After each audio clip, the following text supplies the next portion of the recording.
Just don't hope for a lot of wins. Yeah, that's right. Let me speak before we get started here. If you're going to speak before the council, we have a little card here we'd like you to fill out. If you would do that. Ms. Martin has them. I think there may be some out on the desk or on the table outside. If you just simply fill it out, it'll give me an opportunity to keep up with whomever. And we're also going to keep any discussion of the agenda items with the agenda. There's two places in our meeting, our normal meeting, where the citizens can make comments. That two sections are for just general comments about whatever may be going on right now, but let's reserve the comments about the agenda items for the agenda items. Do you understand what I'm saying to you? Somebody acknowledge me, please. It's okay. All right. Very good. We'll get started in just a minute.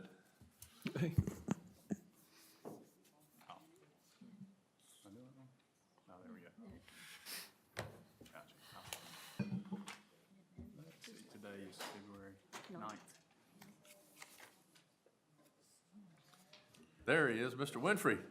How are you this evening, sir? Good to see you. Hey, Chuck. We're doing well. How are you, sir? Is that a different one? Yeah, that's Dale's. Okay. Do you have any questions about the? I don't Before the. think so. Opponent speak for 30 minutes. Opponent speak for 30 minutes. Rebuttal. Then council's questions too. Okay. Yep. Well, I got it. That's unlike we've done in the past. I don't mind. Oh, maybe. The weird last name.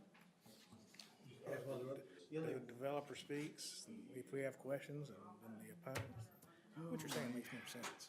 Well, you have to, then you got an issue of how you manage the time. So if you ask a question, then you have to stop the clock while they're fielding your question. Oh, okay. All right. So if you, I mean, you can do it either way you want to, but it seems like more cumbersome to. And they might answer your question, somebody else might answer the question. So anyway, that's the suggestion. Don't hesitate to prompt me if you. Okay. All right. And looking at the planning board, people just stood up and asked rhetorical questions. So, and there was this big pause. Right. The clock keeps running. Right. Hey, how are you? Good. So, I did, yes, Okay. perfect, thank you. Yes, I've got that and I can pull it up that way. Because I know last time we had the big one. bringing maps up, yeah. And I thought, well, just in case we can pull it up, you can show Who's our it. developer? And then what I'll do is I'll change the camera to zoom in on the TV. Anybody watching at home can see it too. Perfect. Okay. So, yes, thank you for that. You all right? Hope you're doing well? I'll give credit to the attorney on that one, that was his idea. One thing I want to say is, Mr. Robbie, so at the planning board meeting, they had massive things that they were kind of. Everybody needs to be able to see them, so if they can project them up somewhere. Okay. He's got some plats with him. Okay. Hopefully they can do that. Including the integrity security, and they're going to manage the three main employees. All right. Limited Oh, yeah, support okay. for 676 total. Yeah, we're here. Okay, put the mic up there. That's okay. Yeah. People that work for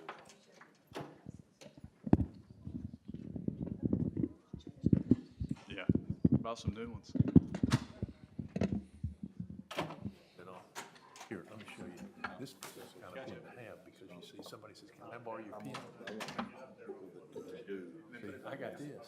He's gonna get my pen back. I can't get into like what's the foot pad. But it's pretty much. No, I'm just gonna propose to everybody. Oh, okay. All right, very good. It's not. Yeah. So I'll tell you. But I don't, Tim asked me if we can send it home. not giving them. Sure. Do we have their, I know, but somebody's. I'm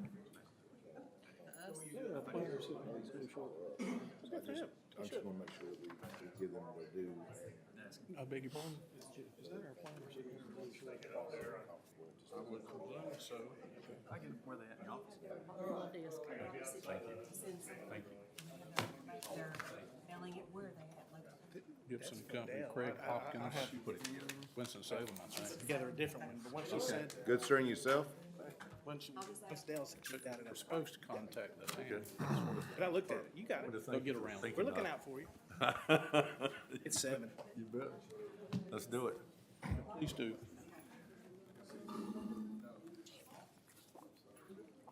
Good evening, everyone. This is February the 9th, 2023. This is our normal monthly town hall meeting, and I am calling it to order. First order of business is our Pledge of Allegiance. If you would, join me, please. I pledge allegiance To the flag of the United States of America and to the republic for which it stands, one nation, under God, indivisible, with liberty and justice for all. Amen. Would you do our invitation? Sorry. Oh, I'll do it. Yeah. Mr. Jones will do our invocation. Folks, if you would, bow your heads, please. Dear Lord, we thank you for this town. We thank you for the citizens, for our community, for all the many blessings that we have. We'd ask that you lead and guide and direct this council and give this council wisdom. And we ask that your will be done, not ours. In Jesus' name, amen. Amen. Thank you, Councilman Jones. Review of the agenda. Mr. Mayor, I have a couple changes to make. Yes, sir. If we could continue item number 18, the consideration for proposal for Hazen and Sawyer for plan review and intermittent inspection with Hazen and Sawyer. I'd like to continue that to the March meeting. Yes, sir. In addition, I'd like to have an addition under old business, if we could call it item 10A. Ms. Martin, I believe, received the documentation from the DOT concerning the speed limit change on Athens Road right here by the school. And I believe we need to discuss and vote on that. 10A. Yes, sir. Additional discussion item. All right. Anything else? Mr. Mayor, I want to add a couple of different items. Yes, sir. This can go at the end of our agenda, but that would be to discuss an increase in our plan review fee. Say that again. That would be to discuss, excuse me, a discussion to review and discuss a possible increase in our plan review fee for new subdivisions. Okay. And by extension of this, also the inspection fees for new subdivisions for our water system.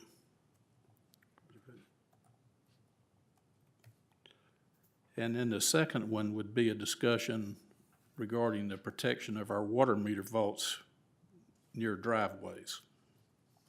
Can we include it in the same discussion? I would rather you didn't. Okay. I'm going to make this 18A and 18B is the vault discussion.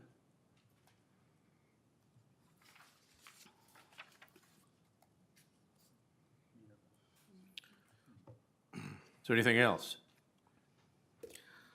I'll make a motion that we approve and adopt the agenda with those changes. I'll second.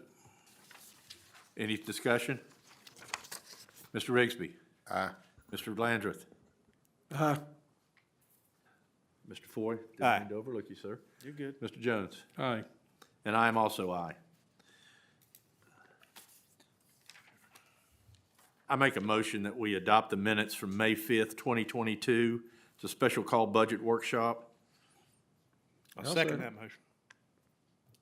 Any discussion? Mr. Rigsby? Aye. Mr. Foy? Aye. Mr. Landreth? Aye. Mr. Jones? Aye. And I am also aye. I move that we adopt the minutes from the October the 13th, 2022 meeting. Second? I think we need to clarify, that's the closed session minutes. Yeah, Is that- okay, yeah, good. Closed session. We accept that amendment? No, that's October 13th meeting. That wasn't a closed session. Closed session is January 12th. Mr. Mayor, that both of them are closed sessions. I got you. I'm sorry. Yeah, I'm sorry. All right. Any discussion? Mr. Rigsby? Aye. Mr. Foy? Aye. Mr. Landreth? Aye. Mr. Jones? Aye. And I am also aye. Public safety report, Stokesdale Fire Department, Fire Chief, Mr. Todd. You have another set of closed session, January 12th. Ms. Martin, are you sure we didn't vote on these at the last council meeting? We had them, but we didn't vote on them. We had them, but we didn't vote on them. That's correct. We didn't vote. Okay. Okay. Forgive me then.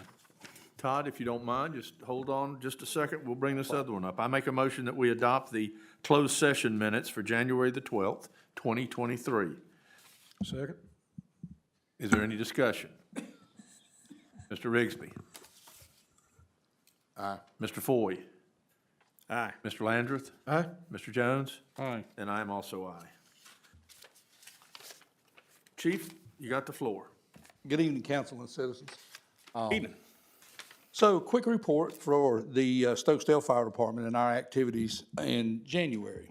We ran a total of 74 calls. Of those, 47 were medical-related, 7 fire-related, and 20 that fell in the other categories. So, we're maintaining an average monthly. We just continue to stay busy, unfortunately. Our safety tip for the month is something that we really jump on one time a year, and that's around daylight savings time, and that's our smoke detectors. Everybody check your batteries, change your batteries and stuff like that. Tonight, I just wanted to hit on something that sometimes we overlook with those, and that is checking them even more often. But more so than that, if you have a child, a young one in your house, if you have someone elderly, or if your parents are out on their own and they happen to be elderly, periodically test that thing so they know what the sound is. Because in this day and age, we have phones going off, we have all kind of electronic issues that make different sounds, different noises, and just make them aware if they hear that, what it is. You know, all you have to be around is a group, and you'll hear all kind of tones on phones and stuff like that, and somebody, could very easily get confused. But we want everybody to know, if you hear that in the middle of the night when you're already tired, sleepy, and you wake up to something like that going on, and you know what it is, and we really stress with the young and with the elderly to make sure that they know what's going on, and check those batteries more than one time a year. That's it. Thank you. Everybody have a good evening. Thank you, sir. We have a deputy with us this evening from the Sheriff's Department. Good evening, everyone. Good evening. Corporal Swearingen, the Sheriff's Office. For the month of January, we ran 216 calls for service in the town of Stokesdale, resulting in 13 formal case reports. A couple of highlights for us is we are still actively investigating the January 10th shooting at the 7900 block of Lester Road.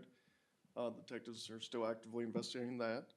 And on January 19th, we responded to an aggravated domestic assault in the 8000 block of Oak Creek Drive, in which the offender was arrested on site without any incident. A couple other things, just reminding everybody again to make sure you don't leave anything locked up in your cars overnight or leave your doors unlocked, because your neighbors to the south in Oak Ridge have recently had a few string of car break-ins, and usually the group, if it's a group, they'll move from one town to the next. So just a friendly reminder, please don't keep any valuables in your car. If you come out and enjoy the park, leave your valuables at the house, don't leave them in the car, because we've had instances where people are seeing backpacks or computer bags or anything, and they'll just smash the window and take them if the doors aren't unlocked. So just please keep your valuables hidden and safe. Thank you. Thank you, Deputy. Appreciate it. Cool. Administrative reports. Our clerk, Dale Martin. We've had, kind of sounds funny, only 1 meter installed this month, but that's going to change very soon.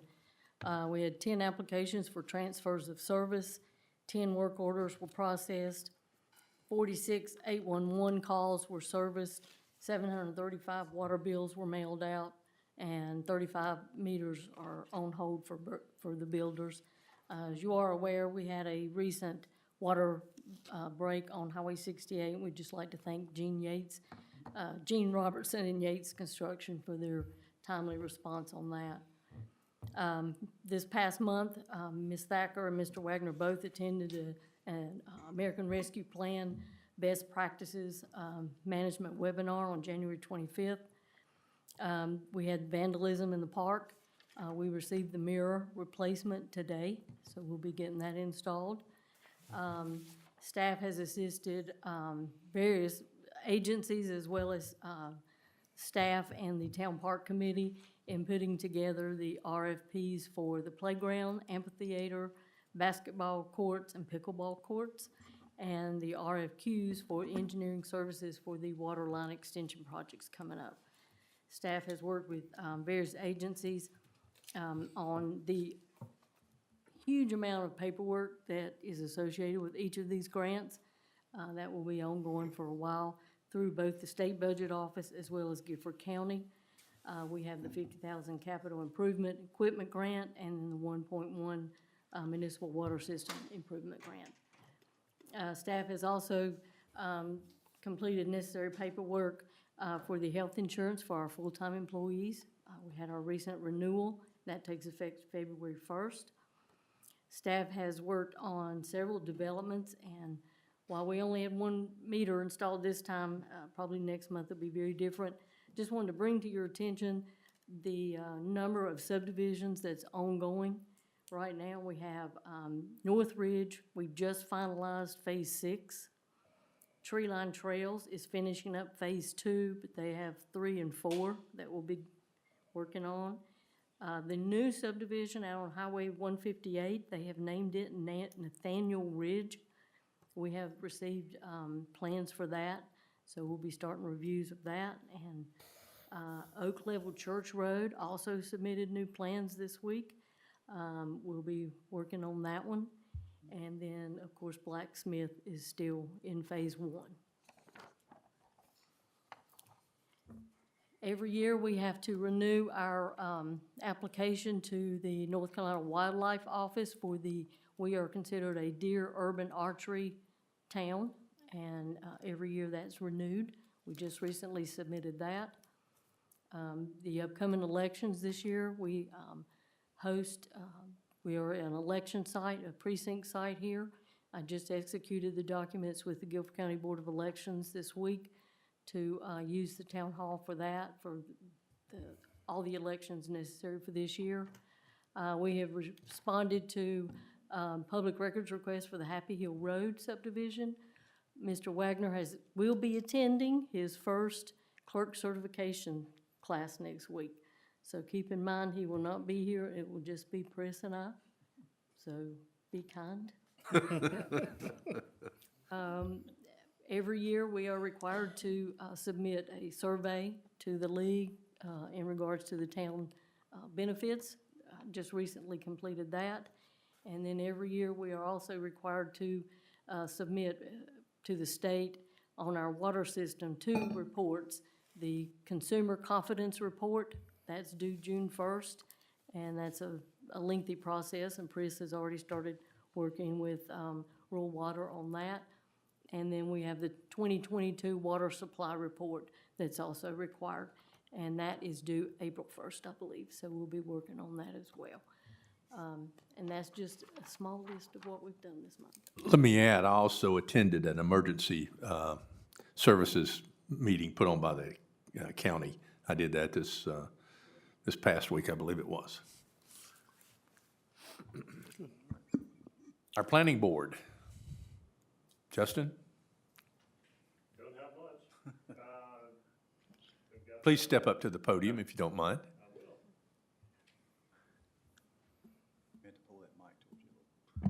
So you'll have to forgive me, I was not told I had to speak about administrative reports on the planning board, so speaking off the cuff, we are, let's see. If you would identify yourself, Hi, please. I'm Justin Snyder. I am the staff to the Stokesdale Planning Board. I am the senior planner for Guilford County, and so we do all the administration and the reviews for anything that's related to Stokesdale. So any site plans, any subdivisions, plats related to Stokesdale, we do all the reviews on those. So we've had inquiries, but not a lot of development activity at this point, aside from we do have the rezoning public hearing tonight. As Dale mentioned, we are working still on the Blacksmith Amenities Center, finalizing those plans, as well as the Blacksmith subdivision plans. And then not too much else has really come through. We get daily inquiries about potential development, potential activities, but as of right now, we haven't gotten any formal submittals. So we'll keep everybody in the loop as we get it. Thank you, Justice. Thank you, sir. Appreciate it. Welcome. Thank you. Events Committee, do we have anything? No. Nothing for Events Committee? Property Committee? Yeah, we probably should have put this on an item further down, but we need to either work on or replace a refrigerator. Yes? It's in here. Yeah, well, I know, but really, I should have put it somewhere else, but I need to get authorized to, so we don't have to wait till next month. If we can't, if the repair is gonna be too much to replace this refrigerator. Has the property committee obtained any quotes for a new refrigerator? They're, yeah, I mean, $7.99 for just a standard refrigerator without an ice maker, but depends on what council wants to do. You wanna just, we have an ice machine, you know.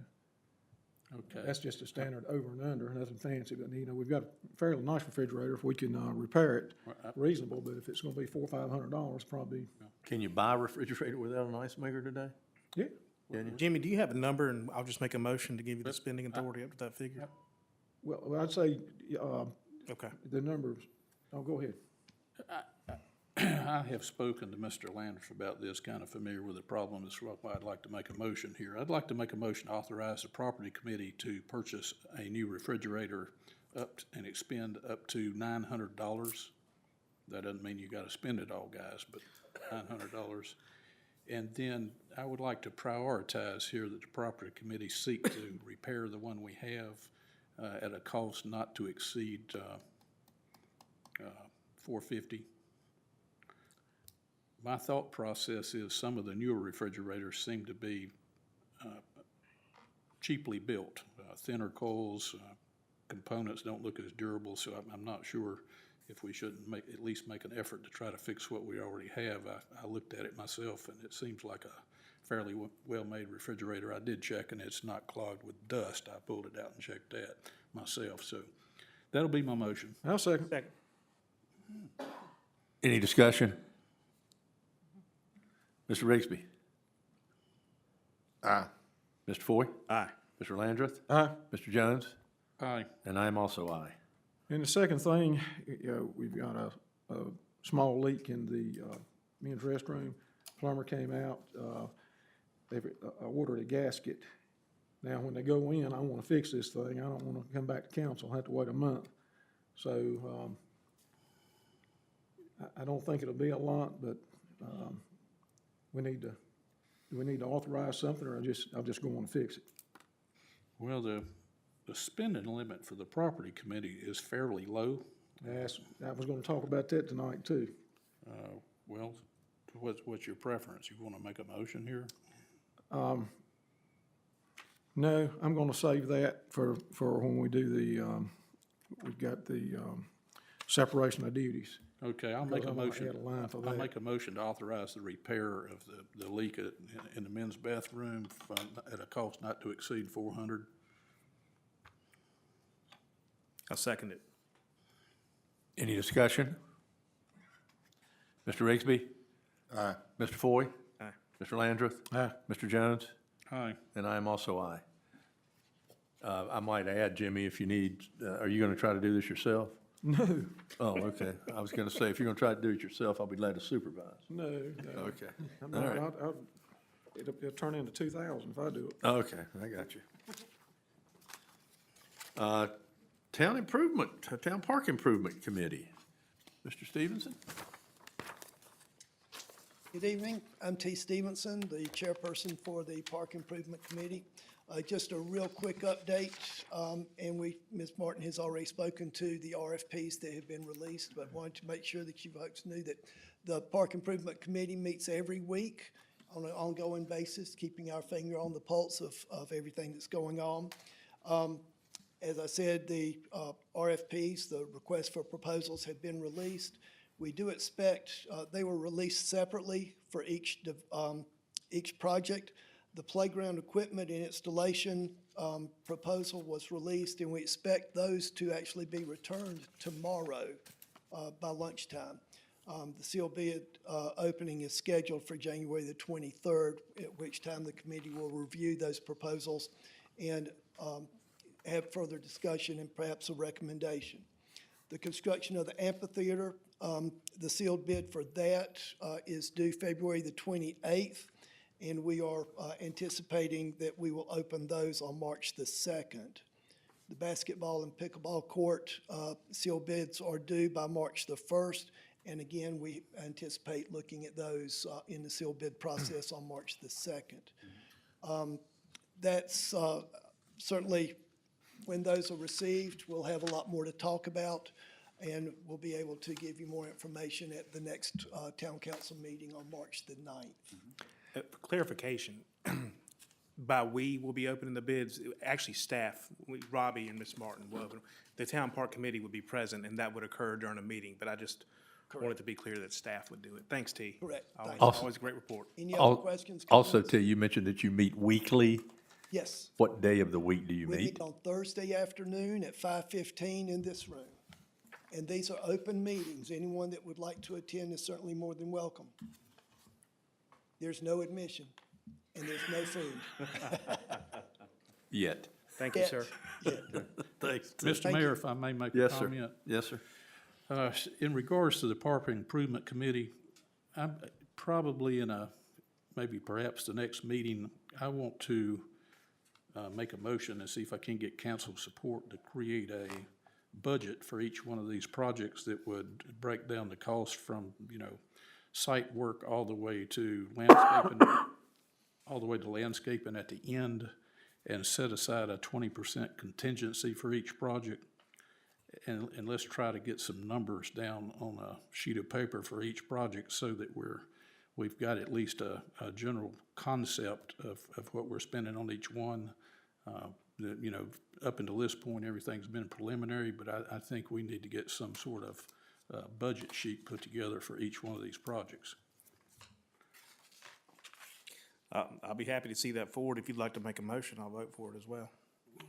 Well, my hesitation is that I don't have a template for this. I don't want to. Well, the template would be different on each project. The amphitheater would be the most it's inclusive of site work, environmental work, construction materials, and so on and so forth. Whereas, playground equipment that's not very complex. Well, what I'd like to do is see the Park Improvement Committee come up with a template for this and submit it to the council for approval, then would make it easy on me.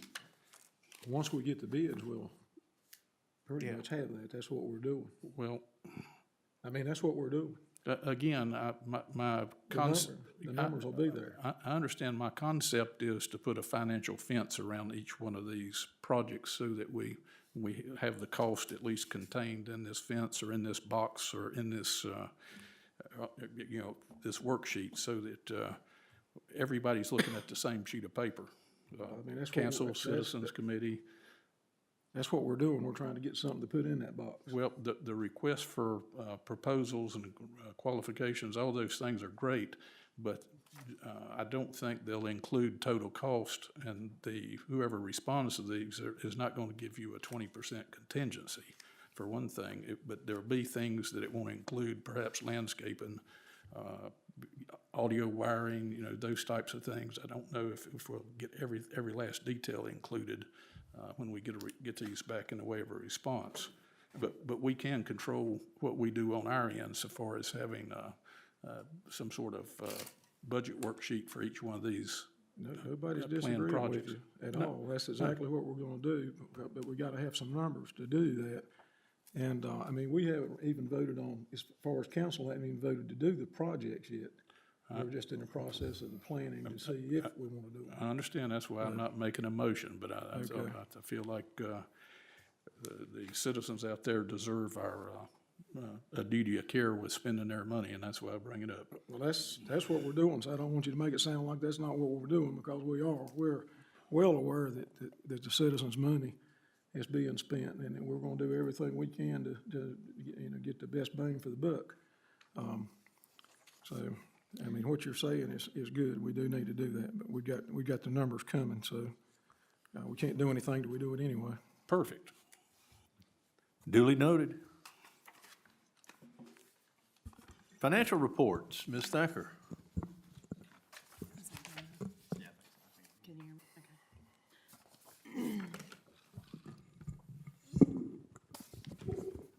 That's good. Yeah, I think it's good. Good evening. Good evening. Can everybody hear me okay? Okay, good. All right, we'll start with the general fund. In the ARPA funds, the American Rescue Plan Act, we have $723,965. Bank of Oak Ridge checking, money market, $23,395.81. Our total CDARS in the Bank of Oak Ridge for the month ending January 31st is $2,567,499.64. Fidelity Bank checking is $267,651.16. Petty cash, $150. For the month of January, our salaries and FICA due from the water enterprise, which is Gary's salary, our operator responsible in charge over our water, is $530.35. Sales tax to date for this fiscal year is $437.24. And the water enterprise reimbursement due to the general fund, which is our shared overhead expense for the month of January, is $17,196.42.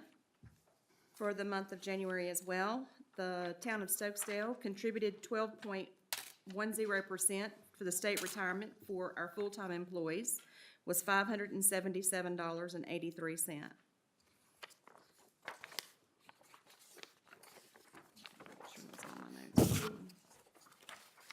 That's all my notes for the general fund. I'll move to the water enterprise. For January 31st, 2023. Bank of Oak Ridge, our CDARS are $502,582.11. Our capital reserve fund is $193,264.20. The Fidelity Water Enterprise checking account is $640,493.10.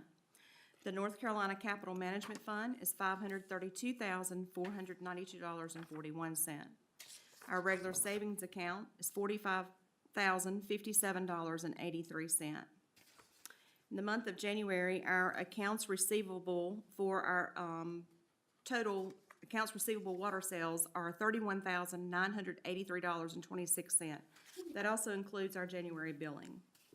The inactive, we have 0 accounts that were 90 days past due, and we have 24 inactive accounts that are 90 days plus past due that total $6,114.63.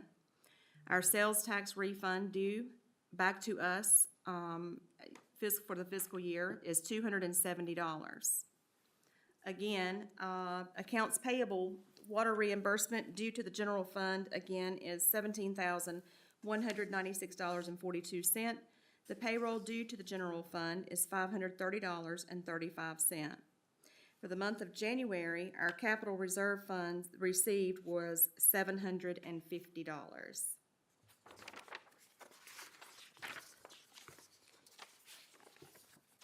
And that is all that I have for the water account. Does anyone have any questions? Thank you, Kim. I've got a quick question. I'm Yes. sorry, Kim. Go ahead. How much is in the capital reserve fund in the water? $193,264.20. Okay, thank you. You're welcome. Any further questions? We'll open it up for citizens' comments. You'll have to help me out here. These cards that I have, I'm not sure exactly what, Now, this is not for the rezoning. This is just, all of this is public hearing? this is not public. I know that. I said that earlier. Yeah, this is not the public hearing. This is this is just citizen comments. If you'd like to talk about the shirt I have on or whatever, you know. Well, thank you. Does it really? Okay, well, good. Anyone? Open meeting. All right, very good. Moving right along. This goes to the public hearing. This public hearing is a rezoning case number 2212 PLBD 0031 757 Happy Hill Road, Kernersville, North Carolina. Property is located on the west side of Happy Hill Road, SR 2032, approximately 1,740 feet north of Monty Drive intersection. Guilford County Tax Parcel 164961. This is a request to rezone the subject property, which contains 10.15 acres and is located within the town limits of Stokesdale, despite its Kernersville address, from AG agricultural to RS40, single-family residence. The applicants, upon any major development of the property, intend to connect to Stokesdale water system. I believe we have Mr. Clayton? Snyder. Justin. Yes. Justin needs to speak. Go ahead, sir.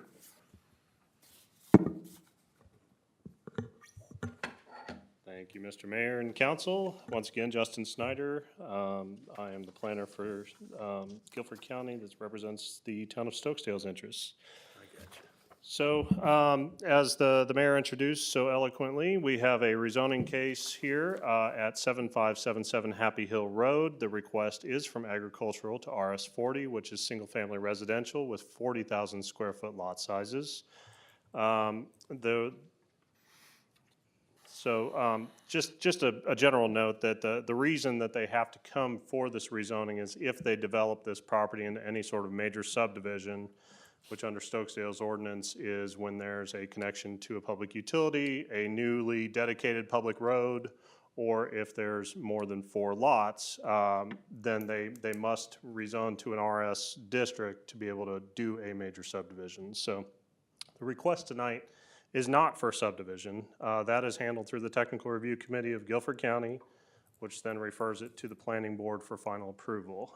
So that is an administrative process. This is a legislative hearing on whether this property is worthy of the RS40 designation and whether that request is consistent with the future land use plans and with the plans for Stokesdale. So currently this area is primarily rural residential. There's agricultural, low density, single family residential uses in this area. There is one single-family dwelling on this property. The surrounding land uses, as I mentioned, single-family residential and agricultural. To the west, it's undeveloped as of right now, and it's mostly forested land, and it is adjacent to the Oak Ridge extraterritorial zoning jurisdiction. There are no designated historic landmarks on or adjacent to the subject property, and no cemeteries have been shown on this property. The fire protection district for this would be Stokesdale. It's approximately 3.6 miles from the nearest fire station. The intent is to connect to Stokesdale water if there's any major development of this property, and they would use private septic systems. The existing conditions on Happy Hill Road is a residential street. If there are proposed improvements, it would be subject to the North Carolina Department of Transportation's driveway permit requirements, because it is a North Carolina DOT road. A traffic study could be required based upon the overall size of any sort of large subdivision. And this property, according to North Carolina Department of Transportation, does not appear to be impacted by the proposed US 158 improvement project that's listed in the STIP project number R-2577B. And they have noted that the average daily traffic is estimated at below 500 cars a day for Happy Hill Road. There is no projected traffic generation at this time because this is not a subdivision proposal. It's just a rezoning proposal. And so school impacts, they are projected upon any development of this property at a 40,000 square foot density to be relatively minor, with anywhere between 1 to 5 extra students per school. Environmental assessment on this property, the topography is gentle and steeply sloping. There is no regulated floodplain on this property. However, there's floodplain and wetlands to the western portion of this property. It lies within Oak Ridge and also within Forsyth County. The land use plan, this is part of the Stokesdale land use plan, and that plan recommendation is residential, and the requested action by the applicant would be consistent with the recommendation of the Stokesdale future land use plan, and thus the action, if approved, would not require a future land use plan amendment. And staff is recommending approval because the proposed rezoning action is consistent with the recommendation of the future land use plan, and it is reasonable and in the public interest because it is, excuse me, because it is adjacent to residential uses in the area and would provide low-density housing opportunities for citizens in an area that's served by Stokesdale Municipal Water or able to be served by Stokesdale Municipal Water.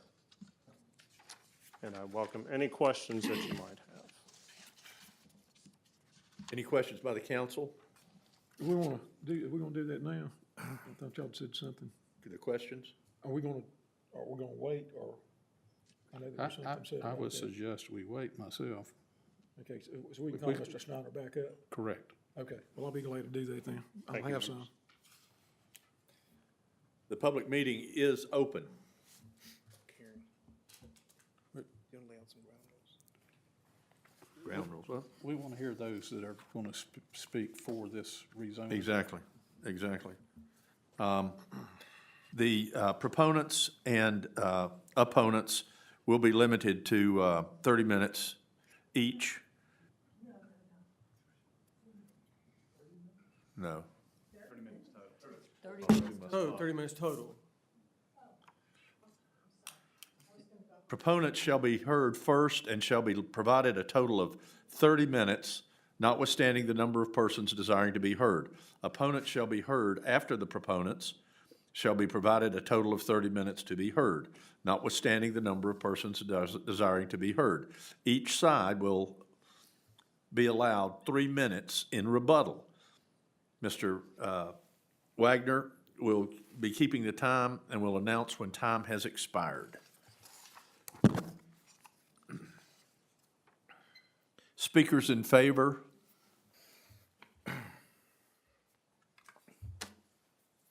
Yes. If you would step to the podium, identify yourself.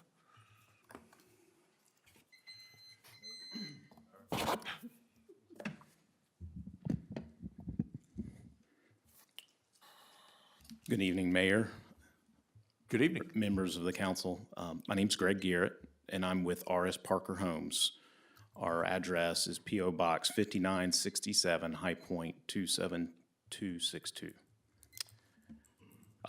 Thank you for hearing my request tonight. I will do my best to explain why I'm up here tonight. Some of you may have been on, recognized several of you, but in 2021, my company had acquired 126 acres, mostly, well, is to the west of the subject site. And in doing that, we had a access onto Happy Hill through Duke Energy property, and it was an easement, and so we rezoned that, and that was going to be access into my development that's mostly on the lake. Since 2021, in the details of engineering, it became very evident that there were other ways to access the 126 acres, and actually through the rezoning process for the 126 acres, I met the current property owner of the subject site tonight, and she had expressed interest in selling at some point, and so we've actually gotten together. I'm under contract. Of course, it's contingent upon the rezoning of it. The property zoned agricultural, and we're asking that it be zoned to RS 40, which I understand is your least intense single-family zoning district in Stokesdale. And even though this is just a general zoning, I can tell you, because we've already done the detailed designing, we're talking about keeping the existing house on the property and adding 6 more houses to our development. So the development that was approved by you guys with the access, and then Oak Ridge and the lion's share of the 126 acres is actually in Forsyth County. That development in 2021 equaled 94 homes. And so tonight, this new access will allow us to go up to 101 lots. Again, the 94 is already approved. I've got access. It's just not the most desirable access. So I'd like to use this one instead of the Duke Energy. The good news for the town of Stokesdale in this is that we now have an entrance road that will have homes on the entrance road that'll be in your town limits. So those 7 houses will be in the town limits of Stokesdale. I'm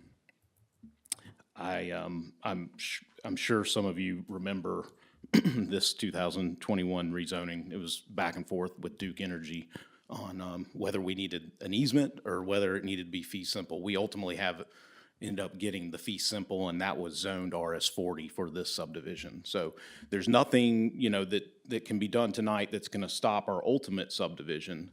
We're just hoping to improve it with a better access. And so that's the reason for the request tonight. We do plan to extend public water to the property. It's about 2,700 feet from Highway 158, extending Stokesdale's water line down Happy Hill Road, and then, of course, into the development, the subdivision. I'm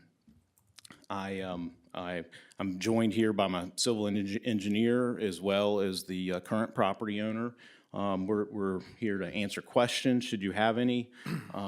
I hope that you agree with your planning department and the planning staff that this is a consistent rezoning request with your future land use plans, and you agree with them and vote in favor for it tonight.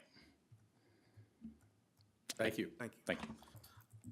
We'll have some questions after everybody speaks, but I would like to make a clarification, if you could go back up to the microphone. Did I understand you correctly when you said that this board has rezoned the Duke Energy property? Just a 60-foot right-of-way into the 126 acres. So, Mr. Wagner, this is a good time to throw up that slide. Yeah, perfect, yep. And if you would be so kind as to put your cursor over the right-of-way that currently goes into the property, not this proposed one, but you, at the top of your screen there, you can see it kind of meanders on in. Is there a way for you to, do we have a pointer? No. Yeah, well, you zoomed in on it, yeah. So in 2021, the Stokesdale Council rezoned that 60-foot right-of-way to RS40 to facilitate this development. We rezoned it. Mr. Let me speak to this if I may. Please do. I was the planning board chair when that was heard. You made an application for a rezoning, and then you subsequently withdrew your application. It was on our agenda. I made the necessary motion when you withdrew your application so we could get it off our agenda.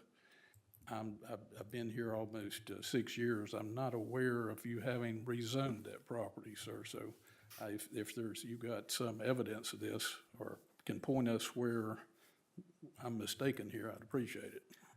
I was sitting on I the don't recall council. that. Yeah, I was on the council too, and I don't recall rezoning. I do recall, at the advice of our former attorney, that this did not need to be rezoned because, one, the property owner wasn't asking for the rezoning, and it didn't need to be rezoned because the access road was already there. Duke Energy granted the Late family, I believe, access to this in 2008. Okay, excuse me. I mean, it's been a couple years, but regardless, It's been a couple years for me too. Yeah. But So regardless, I do want to take access at a different location, which is the subject property tonight. Sure, no. But you're saying that's rezoned now? And that even if you don't get this, that you can go that way and still do the project at the lake? Is that correct? That is my understanding, yes. All right, I just don't remember. I remember it being pulled. We had, it's back when we were doing the meetings online. Yeah. And y'all kept having a problem with who was saying it was on, I mean, you knew who owned it, but who was going to authorize y'all to go through there? And it kept getting pulled and back and forth and back and was a lot of forth. back It and never forth. actually came to us. And they said some kind of state law or something. I mean, I don't even know that this is true because Right. it was just that you didn't have to come before, so that we did no rezoning Right. whatsoever, so. Yeah, like I said, it's, you know, But irrelevant what to you're me. saying is, It's It irrelevant doesn't- to you, it but does- it's relevant to us, I guess. that's right, it absolutely is. What you're saying is whether this project that you're asking for this zoning goes through or not, you have, that project's gonna happen, that's not gonna stop it. That is what my attorneys have told me, yes, you know, yeah. Okay, all right, just wanna make sure, because I looked at that several times, the planning board meeting online, you know, where you said that, and, I mean, I was there, so. Yeah, there was a lot of, yeah, it was a big confusion. Right. Ultimately, I was told we got. I know I forget a lot of stuff, but I don't think I'd forget that. Just to be clear, you're talking about the development in Forsyth County would proceed. No, we didn't have anything to do with anything for Forsyth County. No, but he's saying, but the development here wouldn't proceed without the rezoning tonight. Yeah, that's what I'm asking. I mean, in other words, whether this property rezones or not, he has an access in. I just want the citizens to understand, right. if that's the case, I don't know that to be the case, and I'm not saying that's the case. But if that is the case, it, you know, it doesn't matter, you're gonna get, what is it? I forget what the number was, but you're gonna have 7 less homes, up near 100 homes. That's right. Regardless Yes, of right. this rezoning. Yes, sir. Okay, I just want to Yeah, clarify that. yeah, as a result of all of that, I mean, we actually, have fee simple title of that 60-foot access coming in. It was originally Duke Energy's, it was just an easement granted, and then we ultimately purchased it. Okay. Well, we got deeper in the woods and I wanted to get that quick, but. It didn't convey with the purchase of all that land in Forsyth County? Because of all the back and forth about what we needed, we ended up needing to have title to it, in order to have it rezoned. Again, I'm just going off of this Yeah, memory, you know, so, but what I can tell you for sure is you go on GIS and click on it and you'll see R.S. Parker Homes. We own it. Okay, cool. Anything else? Like I say, I've got a handful of questions, and But we're gonna hold it till Yeah. everyone's had a chance I to want speak. everybody to be able to talk. Thank you, Garrett. Yes.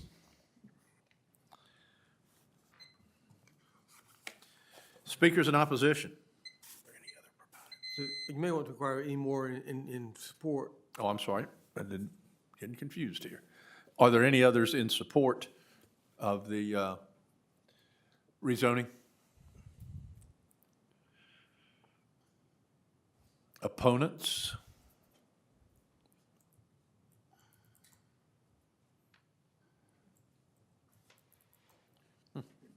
You'll use your cards. do you have the cards? They're waiting for you to call them. I'll let them, I don't know who's who. Shania? Shanae. Let me get my notes up here.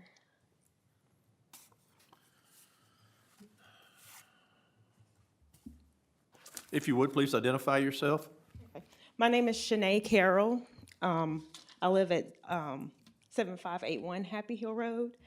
My husband and I, we are adjacent to the property of 7577 Happy Hill Road. I think one of our main concerns is the traffic safety concerns. There will be a lot of traffic. I know this is just the rezoning, that we're discussing the rezoning tonight, but eventually, you know, if it is approved, there will be a development there and there will be a lot more traffic.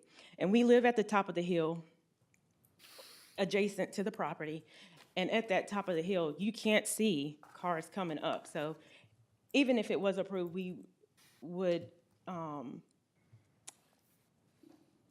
highly recommend that there be some type of traffic analysis, especially coming from Warner Road to, like if you're coming from Warner Road down Happy Hill Road, some type of traffic analysis because you can't see coming down over the hill when you're turning in.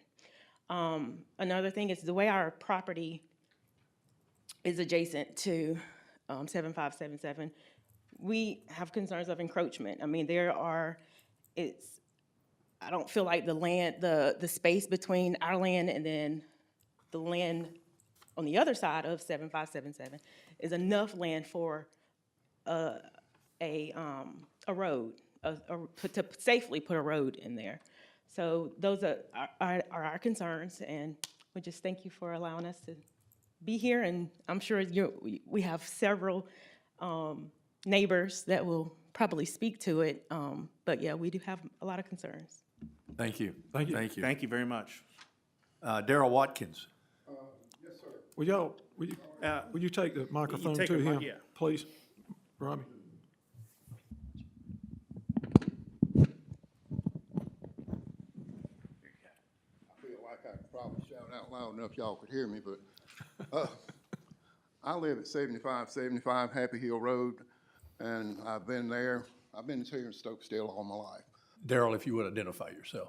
My name is Darrell Watkins. I live at 7575 Happy Hill Road. I'm probably the one that's going to be, along with Mrs. Carroll, one of the most adversely affected people if this goes through. That little bottleneck that they're talking about running through there directly runs parallel with my driveway. And that little hook in the road is going to end up being probably 35, 40 feet from my my driveway entrance, my garage entrance. It's pretty obvious if y'all would come and look and just see what kind of predicament this is going to cause just for my life. Not for the people around me, not to mention the traffic that's going to come through there, come through there.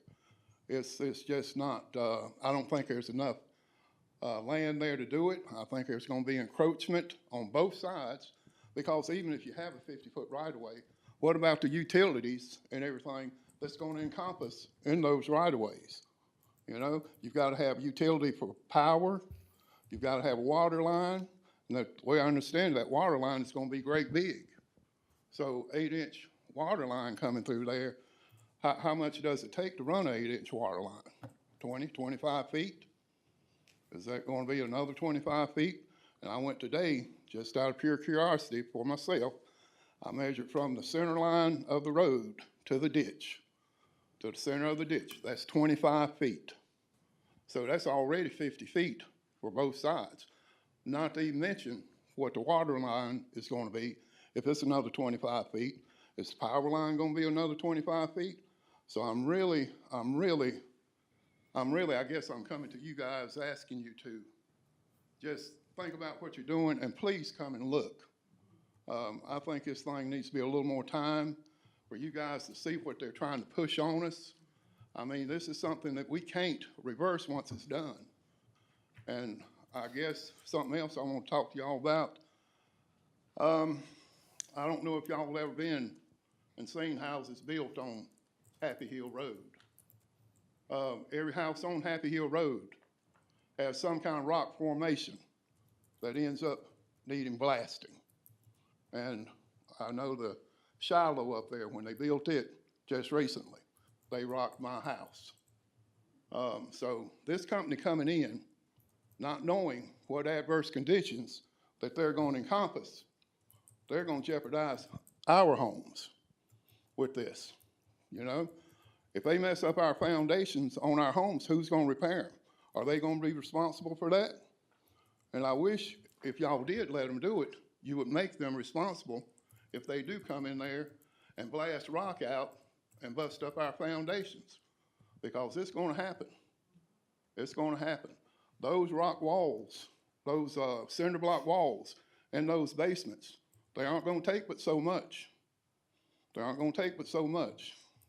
These aren't fireworks. They're dynamite. They're explosives. that they have to use to get that rock out. Guy told me when we built my house, he said, y'all would have been better off just to build a rock quarry here instead of build a house. So I guess my thing is, all the things that's gonna happen to us and to my family and to my friends and all my kinfolk around me, who's gonna be responsible for that? Will this developer be responsible? Is he gonna stand up and say, hey, I'll take care of that. If I bust your wall, you know, I'll fix it, you know? But then they've compromised the integrity of our homes, even the value of our homes. Once they tear it up, who's gonna fix it? Are they gonna fix it? And anybody that's lived here knows that Happy Hill Road has been, forever and a day, almost a rock quarry.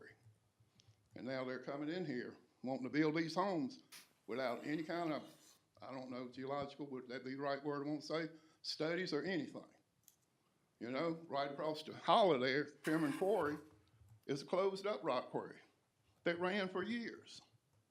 And now we're coming in getting ready to develop on the top of another one. It just don't make sense to me. And did they even study why the lake stops right there, where it stops, and the lights still had all that land? Did they even study that? Did they even question why they still had all that land? No, they didn't. I guarantee you they didn't. But if they did check it out in 1974 when they built that lake, why did they stop it there? That's a good question. Tell them to find out why. And thank y'all for listening to me, and I probably rambled on a little bit more than I should. That road right in there is coming through there. Yeah. That bottleneck is my main concern, because there's not enough room there for it. Mr. Mayor, Mr. Winfrey, I feel like I need to say something here. Set a 30-minute limit for those that want to speak in favor of this. We have a pretty good crowd here, and there are people that want to speak in opposition. I know Mr. Watkins, and you know, I heard every word he said, but my concern here is that this time, this 30 minutes, is not being evenly allocated amongst those that want to speak against this. Our normal practice in the past here with these things is to allow somewhere between 10 and 20 minutes for each speaker.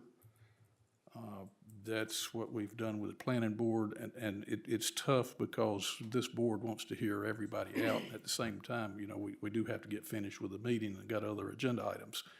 So, Mr. Winfrey, is there some allowance that we can make here to divide up this time a little bit more proportionally? Because I feel like somebody at the tail end of this that really wants to speak to us is not going to get that chance.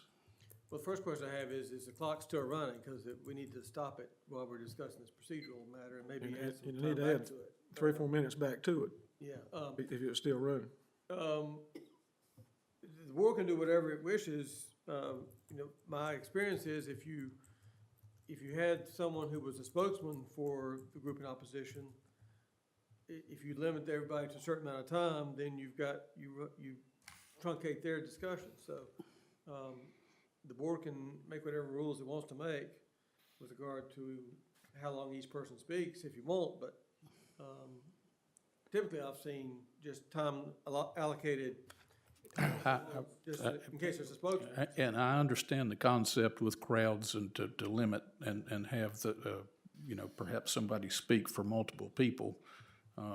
It's just, in rare circumstances in the past, the town of Stokesdale's done that, but most of the time, we've tried to work and make sure that we have a little bit of time for everybody that wants to speak. And I'm objecting to this because I'm uncomfortable. Well, That's my and the board can job. adopt whatever rule it wants to adopt with regard to time limits.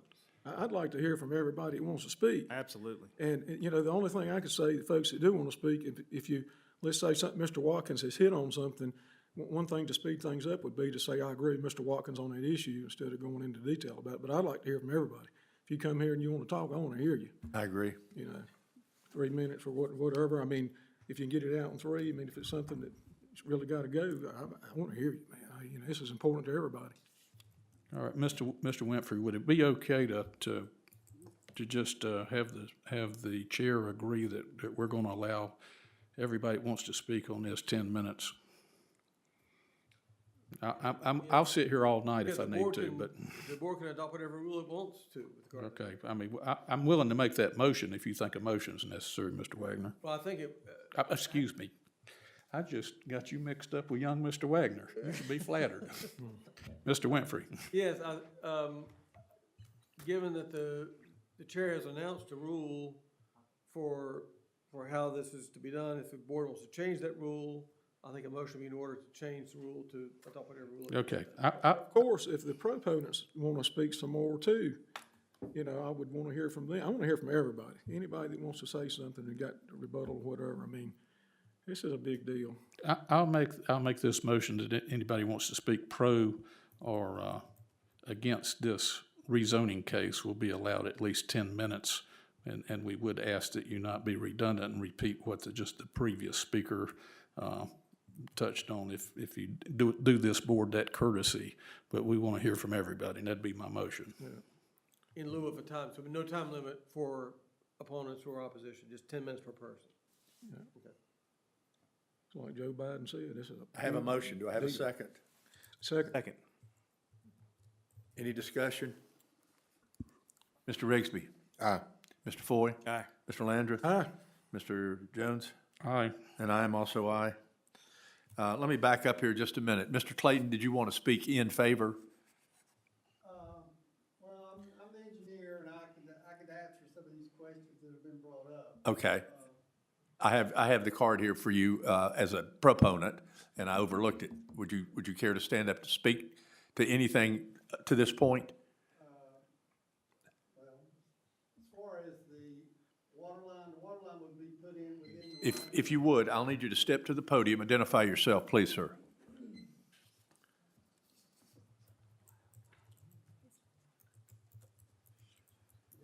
Math on pros and cons now. My name's Norris Clayton with Hugh Creed Associates Engineers, 1306 West Wendover Avenue in Greensboro. Engineer for the project. The comment came up about putting in an 8-inch water line. 8-inch water line, all water lines within the city of Stokesdale are put in the right-of-way of the street. You get an encroachment permit from DOT to put it in. It's usually in the shoulder of the street, about 4 or 5 feet off the edge of pavement. So that would be within the right-of-way. The bottleneck area they're talking about is, we've done surveys 57 feet from property line to the corner there. So our right-of-way would be 50 feet wide, and we could get in through there. So that's a couple of answers for that. If anybody got any other questions, I'll be glad. We'll have questions once everyone's had a chance to speak. Okay. Do we have any other proponents for this rezoning? Do we have any other opponents for this rezoning? You've got your the list. card, sir. I've got them. I've done them. Got them all. Got them all. You've called everybody? Called them all. Yes, sir. Would you like to speak? Are you in opposition? Yes. Okay. If you would step to the podium and identify yourself.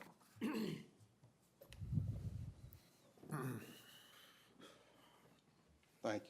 My name is Dwayne Dalton, 8300 Zebedee Lane, Stokesdale. And I'm in opposition, anyway, I didn't turn my name in for a card, and I'm speaking in a different way, but I'm in opposition of this rezoning. And I'm speaking on behalf of wildlife. Town of Stokesdale is just being sucked in, and the animals most of us can't go out our backyard, front yard, nowhere. Wildlife don't have nowhere to go. I know it's good for people to have homes. I want everybody to have a home. But it's more land outside of Stokesdale than everybody coming to Stokesdale. And, I mean, where are the animals going? I ain't just talking about Happy Hill Road. I'm talking about every other place in Stokesdale. We don't think about that when we are rezoning land and taking it out of agriculture, putting it in residential. And the animals can't speak, and that's why I'm here. We need more land no more land is being made, but we need the land that we do have for wildlife. Wildlife, because, I mean, what are we gonna do? I mean, you shouldn't have to go to the zoo to see a deer. You shouldn't have to go to the zoo to see a raccoon, a skunk, but that's what's gonna happen. If we keep on building and building and building, Stokesdale, Oak Ridge, Summerfield, Greensboro, Winston-Salem, the wildlife is they're gonna go somewhere. And I would like to see a few of them in Stokesdale, although they get on my nerve, as well as some people. But I was still, I just think we should consider not developing every inch of land to put houses on. And that's what I want to say. Okay. Thank you, sir. Okay, thank you very much. Yes, sir? Opposition or proponent? Opposition. If you would identify yourself, please, sir.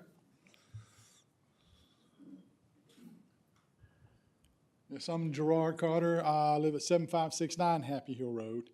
And just looking at the plan and listening to the developer, if they have a right-of-way already, why do they need to disrupt lives to put another one in? Just because it's probably gonna be a little easier for them, a little cheaper for them. Like a lot of people said, that spot where they're coming in at, it's a blind spot. When you're coming, if you're going south on Happy Hill Road, you don't see that until you're almost on it. You won't see that driveway until you're on it. Okay, that's one issue. The second issue is they're saying 7 homes. They're not telling you that's gonna access the entire development. So we're not talking about just 7 homes now. We're talking about 101 homes. This is what we're talking about now. Majority in Forsyth County, but you don't think they're gonna come through there because it's easier to get out to 158 or to go to Stokesdale? So we're not just talking about 7 homes as they're trying to make believe. We're talking about 101 homes. Yeah, it may be another access on Forsyth County, but believe me, a majority of those, they're gonna come through there. And you guys, you really need to go look at it before you decide, because that is a blind spot going south on Happy Hill Road. Once you hit the top of that hill, then you see that access. There's gonna be some accidents there. Sooner or later, there will be, because of the amount of traffic that's being added. They've already added the development up the street at, what do you call the Silo. That's 60-some homes, I think, going in there. And then you're gonna put in an access for another 100 homes on Happy Hill Road? You guys realize what that's gonna do. It's not 7, even though they're saying you 7, it's not 7. They're gonna have to access that whole development through there. That's 101 homes. Well, the other access is on Happy Hill Road. Whoa, There's another one on Happy Hill Road to this property that they're building? Mr. Mayor, call Yeah, the meeting back to down, order, yeah, please. but it's not in that spot. Gentlemen, please. I'm just saying it's not in that spot. That's a very dangerous spot. So, and that's what I have to say about it. It's very dangerous. If you ride and you see it, I don't know what the other one is. I don't know how dangerous that is, but that one will be a very dangerous intersection. That's it. Duly noted. Thank you, sir. Thank you, Mr. Carter. Does anyone else want to speak in opposition or proponent? Guys, come on, I won't We did all that won't talk bite, for we nothing. won't bite, and I made that motion to give y'all time to talk. Now, the room's full, I just want to be sure y'all understand that if you have something to say, now would be the time. Albert Schneider. If you would, please step up to the podium.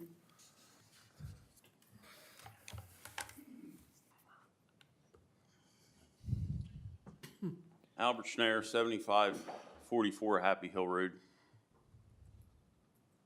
This development will access Happy Hill Road. The other end of that other development, the 170-some homes, comes off Van Hoy Road, but it hits the other end of Happy Hill Road. It comes out on Happy Hill Road. So all the traffic's gonna be on Happy Hill Road. Who's gonna put a left turn lane and a traffic light at Happy Hill Road and 158. Who's gonna pay for that? You're gonna need it. You already got 500 homes, 500 cars that you say with a study has on Happy Hill Road every day. You're gonna add 100 homes, 101 homes. You're gonna add at least 200, if not 300 cars more. Bottom line. Without any improvements. So all the traffic from both sides of this development are gonna be on Happy Hill Road, no matter how they wanna spin it. And I don't think you're up to that. And to pull out at Happy Hill Road now on the 158 is tough, just because of the traffic. Almost any time of day, they come in and out of there. So, you know, is the town gonna put a light in down there then, or make the state do it, or somebody's gonna fund that? Is it gonna be the developer? Have to pay that bill? If you're gonna go through with this. And on the wildlife side, you have plans of developments all over the place. You're approving ground for future developments. When you take away the agricultural, that acreage that you approve for developments, do you put that acreage somewhere else into agricultural or open spaces? When you're doing away with the open spaces in agricultural? Or you don't care about that for the open spaces? That's all I got. Thank you. Appreciate it. Is there anyone else who'd like to speak? Yes, sir. Please step up, identify yourself. Well, I got a quick question. Is this? Please step up to the podium, identify yourself. If you don't use the microphone, it won't pick up on our YouTube channel and the recorders that the clerks use. It's just not just us, it's our electronic gear. Okay. Is this just strictly for? Please identify yourself. My name's Curry Reese. I live on Van Hoy Road, 8756. My land joins the property they're gonna develop. My question is this meeting just to rezone the entrances on Happy Hill Road, or does this include Bent Ridge Forest too? To answer Mr. Reese's question, this meeting is to rezone 10 acres of property on Happy Hill Road. Just Happy Hill.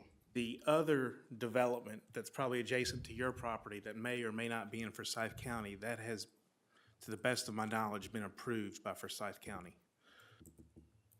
Okay, that's what I was just wondering. Okay, thank you. Thank you, Mr. Reese. Is there anyone else who'd like to speak? Got time for rebuttal, 3 minutes each. Mr. Garrett? Once again, if you would identify yourself. Greg Garrett with R.S. Parker Homes. So I'm a father and a husband, and I've learned to own it when I'm wrong.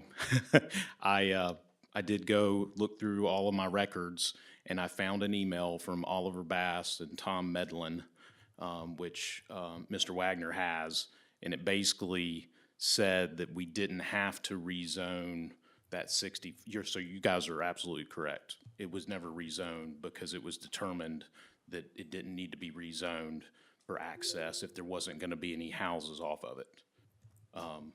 So we've cleared the air on that. One of the reasons why we don't like that access as much is because there's a lot more topography, a lot more environmentally sensitive areas. So if we're going to talk about the environment and wildlife, that is the least desirable location to bring an access road in.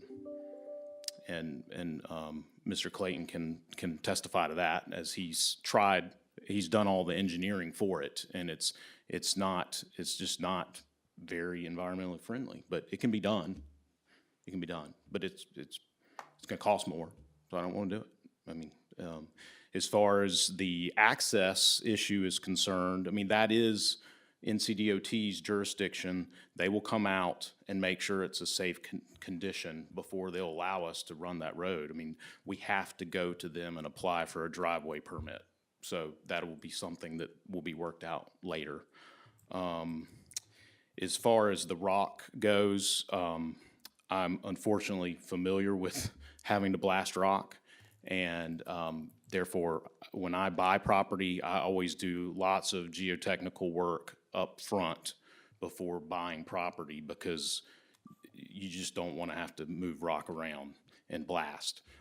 However, if you do incur, and we did not find, there's lots of surface boulders, but down underneath, it is actually good dirt, and it's consistent with what the soil scientists found. Most of this land perks. If it's real rocky, you won't perk property. But should we encounter rock, we actually have to hire a seismologist and do pre and post surveys to make sure that nearby properties are not impacted by our blasting efforts. And if they are, then we or the blasting company typically has to make it right, and that's why they carry very high insurance.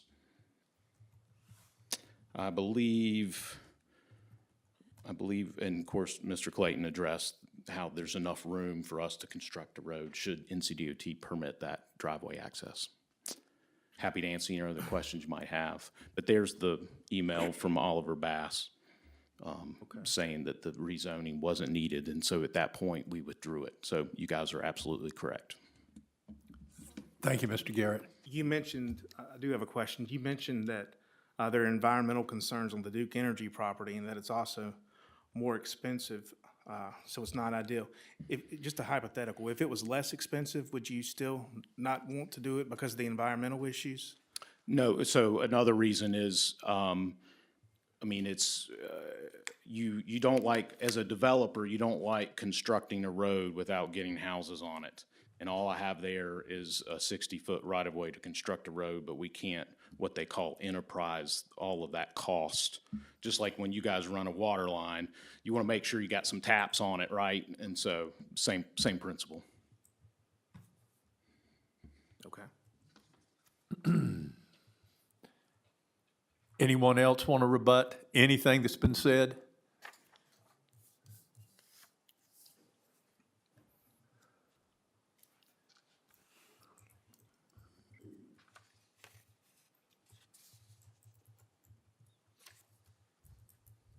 Hello, I'm Margaret King. I live at 7582 Happy Hill Road. As far as what he just said, any of us that has built a house on Happy Hill Road knows that we have all ran into rock. Every last one of us have. So I don't know who's doing his survey. He might need to get a refund, but I know for a fact, and I did want to say that, and I do want to agree with just about what everybody else has said, and I just wanted to make sure, as you said, just make sure that you say you agree. I'm agreeing, besides what he said about the rock. Thank you. Anyone else? My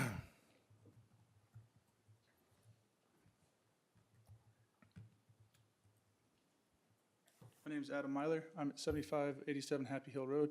I've got 22 acres adjoining the property, or proposed property development. And with my 22 acres, I had to dig over 18 different holes to get my property to perk. Every single one of them had rock. So I'm just adjacent to the property they're trying to do. We had so much rock there, it wasn't even funny. So we're just trying to get a 6-bedroom home in out there, and we had to dig 18 different holes just to get a perk test on 22 acres. So that's 22 acres for one home. Explain it to me, please. Yes, Garrett. Mr. Garrett. Wait a minute here. Are we going to allow a third round of rebuttal?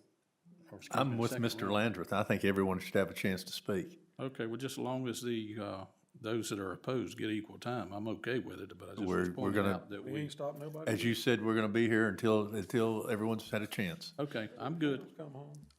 I'm what they call a hands-on developer.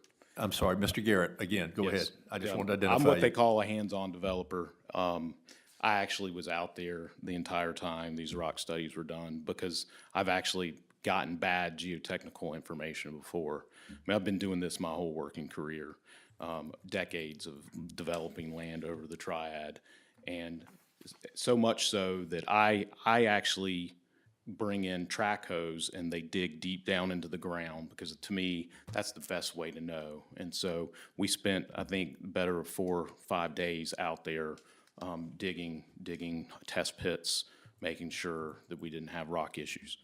Could I be wrong? I mean, you know, it's only as good as where you dig, but we strategically chose where we would have to do some deeper excavating, and that's how we determined where we dug. So, I mean, it's our risk, you know, but I did everything I could to vet it. Now, where are you talking about digging the holes? Did you dig the holes on this 10 acres that we're talking about tonight, or are you talking about the part? I'm talking about the 126 acres, yeah. But you hadn't dug any holes over here beside these folks' houses? Not yet, no. Okay.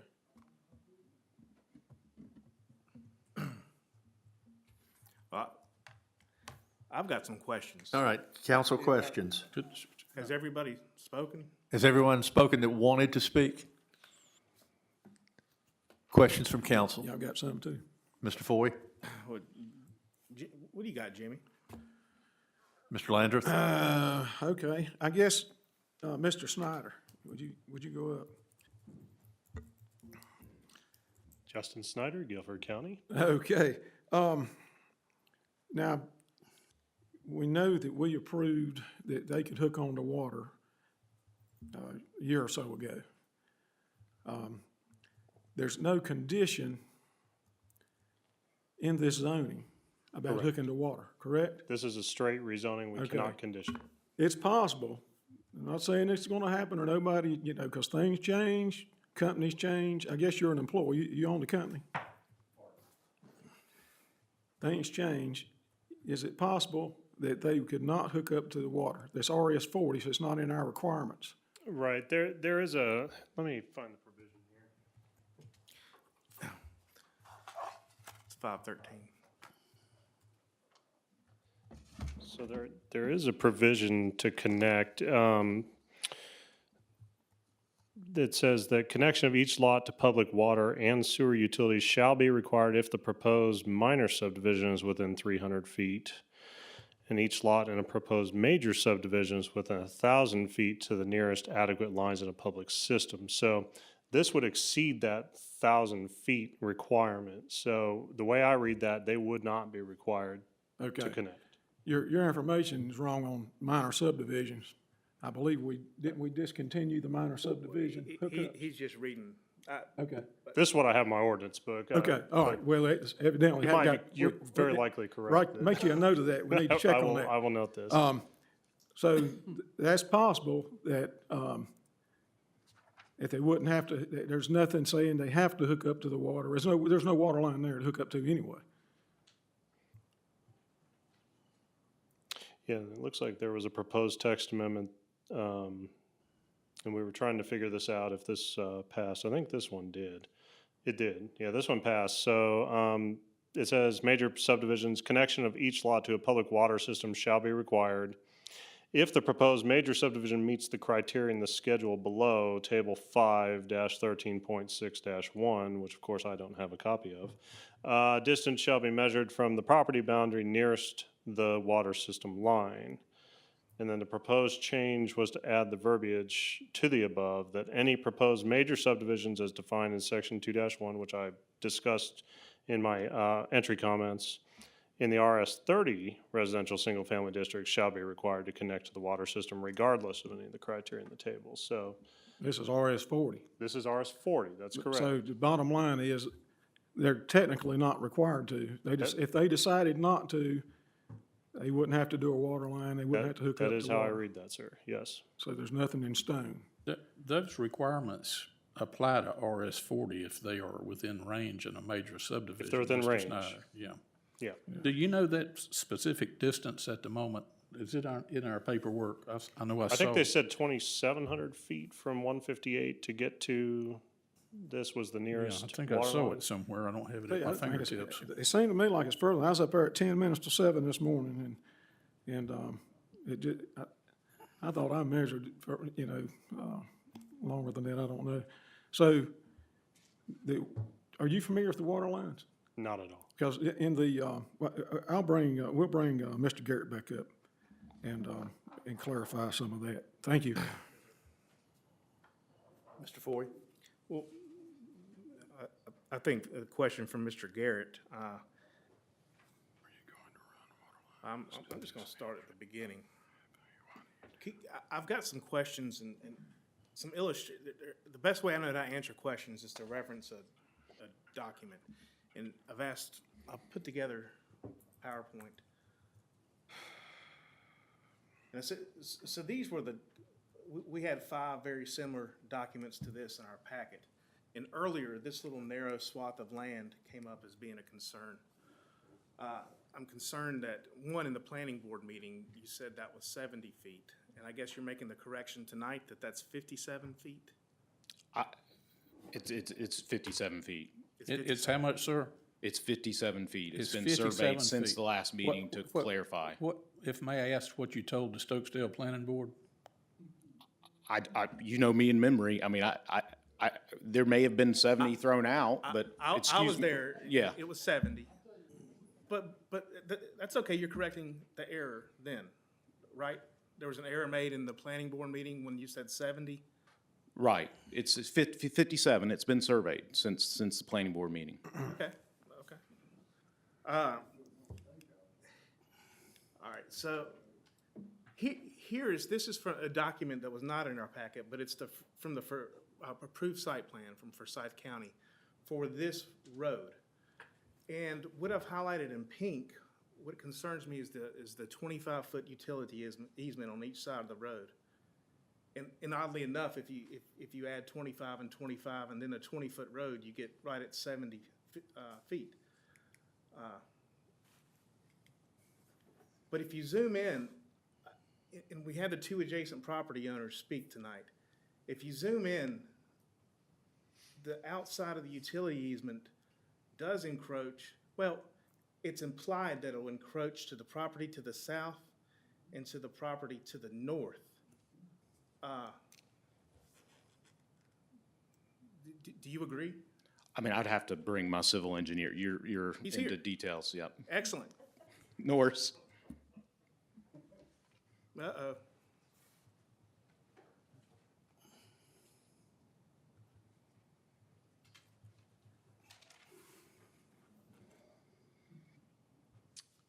Norris Clayton, Hugh Creed Associates Engineers. Yeah, I mean, there's 57 feet there. If you add an easement outside of that, it would be greater than 57 feet. We'd have to ask for an okay with Duke Power to put it within the 57 feet. But we're to rezone, the request is to rezone the property with a document that shows it going into the adjacent property owners, both of them's property? Did you, have you had a discussion with both property owners to say, hey, guys, look, this, no?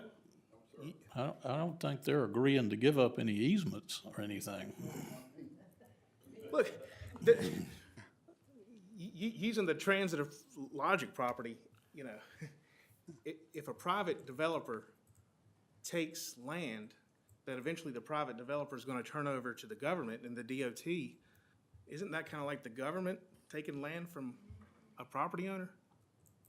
Yeah, you could, I mean, you couldn't do that without permission, and but what we would do we have 57 feet in that property, we would go to Duke Power and work within that amount. If they couldn't do it, then we'd have to back off and do something else. All right. So just to clarify that, it's still an unknown that Duke Power would even give you that approval. Because that's gonna put you right on the roadbed. Right. In the bedding of the road, the rock, the fall off. Right, and here, I mean, we're here for the rezoning of the property. What's the best use of the property? It's right now it's agricultural, it's got one house on it. you have to go RS-40 if you put more than one house on the lot, on this property. So we're going, asking for that. You know, the owner of the property here is a citizen of Stokesdale too, and they've got a right to try to sell their property. I mean, and either way, is RS-40 a good zoning for the property is what we're really asking here tonight.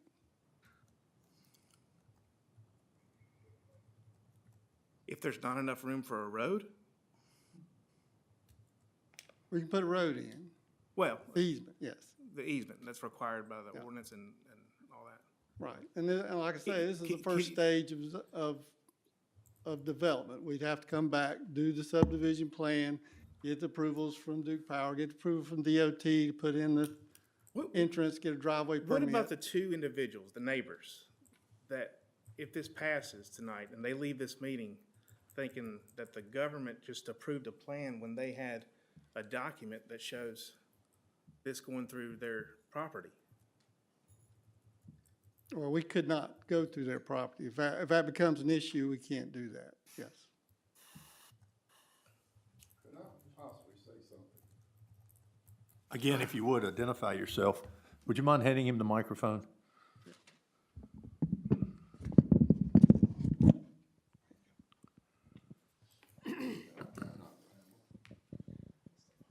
I did go out today and measured across. Again, if you would identify yourself. Sorry, sir.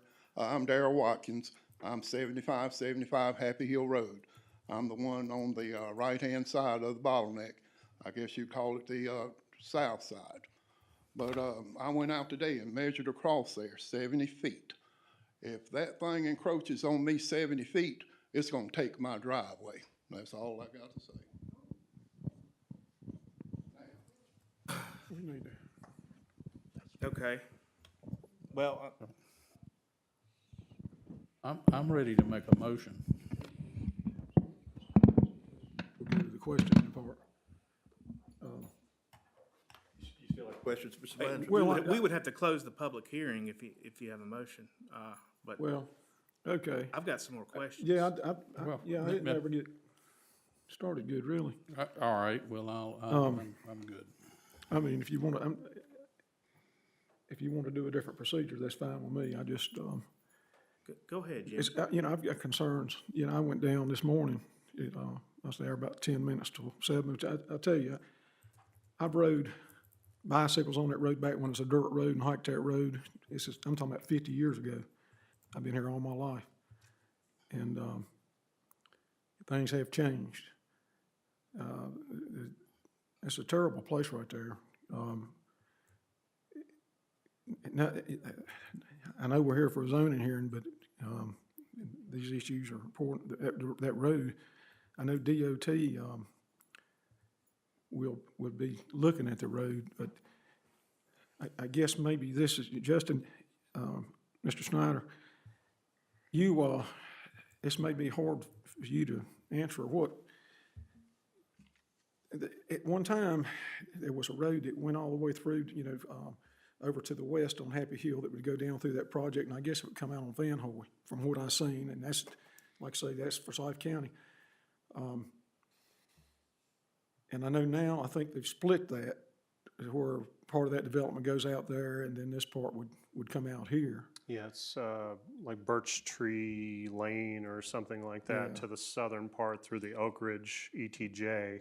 Right. Some of the lots, from what I've seen, of course, this hasn't been formally submitted to Guilford County, so I'm just, talking subjectively about what I've seen, appear to go off of that entrance, whereas other lots will come off of this entrance if they develop the property, from what I've seen. If this was done, that road, if they decided to, because they had a cut through, I think maybe they're going to cut it off or whatever, but that can be changed. All these things can be changed.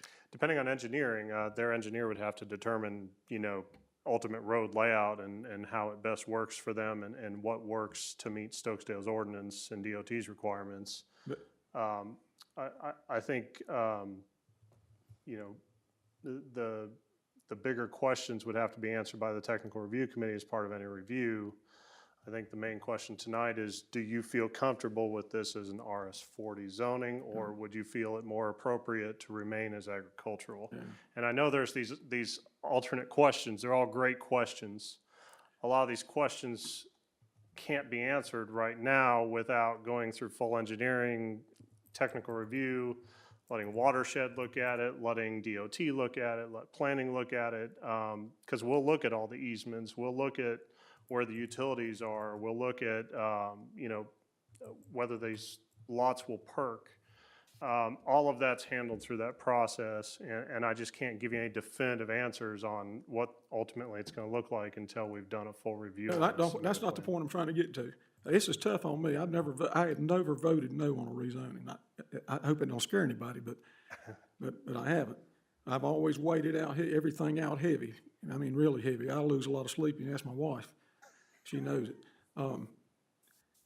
My concern, like I said, none of that is in stone. So if we did that, there's a possibility that road could go and actually could possibly service all those houses. I know they say what they're going to do, but at one time, they were going to go on the other side. I mean, those things change, and I do understand that. I understand that they. Yeah, and you're absolutely right correct. too, but that could happen. Is that? That is a correct assumption. Anything can be engineered. I think that's the takeaway. Anything can be But engineered. once we do that, then it's out of our hands. Correct. Really, at that point. If it meets that ordinance, it has to be approved by So law. what we're doing then, we're gonna put 100 and some, if that scenario came, we would be putting 100 and some houses possibly coming out on that hill right there. Right, because If it was just, I'll tell you something, I wouldn't even have it, I wouldn't, I know that people wouldn't like it, but if it was just 7 houses on a little tract of land, RS40, it'd almost be a no-brainer for me. But that's just not the case. I mean, I know maybe we're not supposed to look at this and look at that, but you know, you got to look at the big picture, or at least think about it. So I'm weighing the big picture, and that was my question. Yes, sir. And let's see. Okay, y'all go ahead. I might have some more. I got all kinds of questions out here, but I may have answered some of them. So anybody else got anything? Please proceed. I've got some questions about, I know it's not RS40 zoning, but I don't know when we'd have an opportunity to get together as a council. And we don't have a town manager. We're a mayor-council form of government. So I've got some questions about the water. And Mr. Clayton or Mr. Garrett, you can answer that. If I'm looking at the site plan, it looks like a town water main would go right through the middle of lot 33. That is the water main would go cross-country at that point. So just to bring everybody up to speed, this has been a quagmire in terms of jurisdictions. This is, it's confusing to me. But Forsyth County has already approved the project as 2 separate projects, so that what would come out on Happy Hill with this subject site would only be 36 homes. What was originally approved was all 94 lots having access on Happy Hill through that 60-foot right-of-way, and we were connecting over to Bent Ridge Forest. And so technically, in that scenario, all 94 homes, should they choose to go that way, would come out onto Happy Hill, including the Bent Ridge Forest folks. Now that has been segregated, and Mr. Wagner, if you could throw up that plan, the plan that he has is actually the approved Forsyth County special use map. So this is, what we're bound to do. Okay. And it shows a water line, as you've already pointed out, but it also shows that we're no longer connecting the east side of the property to the west side. With a road? With a road. Well, is that lot 33, are they gonna build a house there? On the side of the easement, yes. So they'll have a water main going through their backyard? On the side yard, yes, yeah. Okay. And we're gonna be responsible for it. Yeah, so here is the approved plan. If you could, so this is the basically the western side of the project, and you can see they're no longer connected. And then the eastern side actually shows this property, subject property, is an alternative access to the Duke Energy 60-foot right-of-way. But up there, if you could pull that eastern one up, you can see that you've got in the top right-hand corner, that is the approved county commissioner seal. And so, you know, I know everyone's concerned that I could change up, but I'm telling, this is what we're now, you know, obligated to do. But could you change back to the, or not change back to the old one, but keep the the road? And I mean, there is zero enticement for us to do that. Is it We had. environmental? Environmental. Yep. I mean, you know, it's a lake and there's a lot of, you know, tributaries feeding into it. And so we had, by segregating the two sides, we were able to eliminate 3 stream crossings.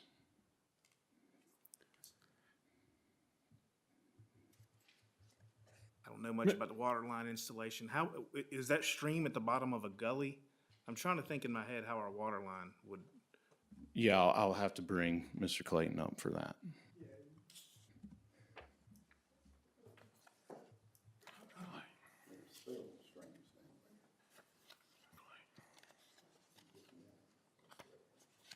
Yeah, if you can bring up that plan again, I can show you, yeah.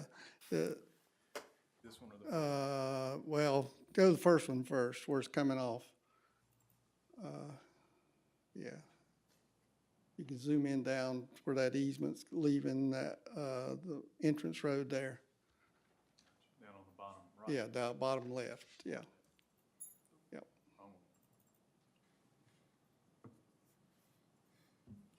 Okay. Yeah, there's where the easement to the water line would go. It'd go down by those 2 lots. Down at the bottom is the stream. We would bore under the stream, come up on the other side. And then go, if you go to the other plan, it comes out on the other side. Zoom in right in that, where that curves at. Yeah, zoom in a little closer on that curve till on the top right. Top right. No, it's top left, yeah. That easement comes in between those 2 lots into that road, crossing that stream. Okay.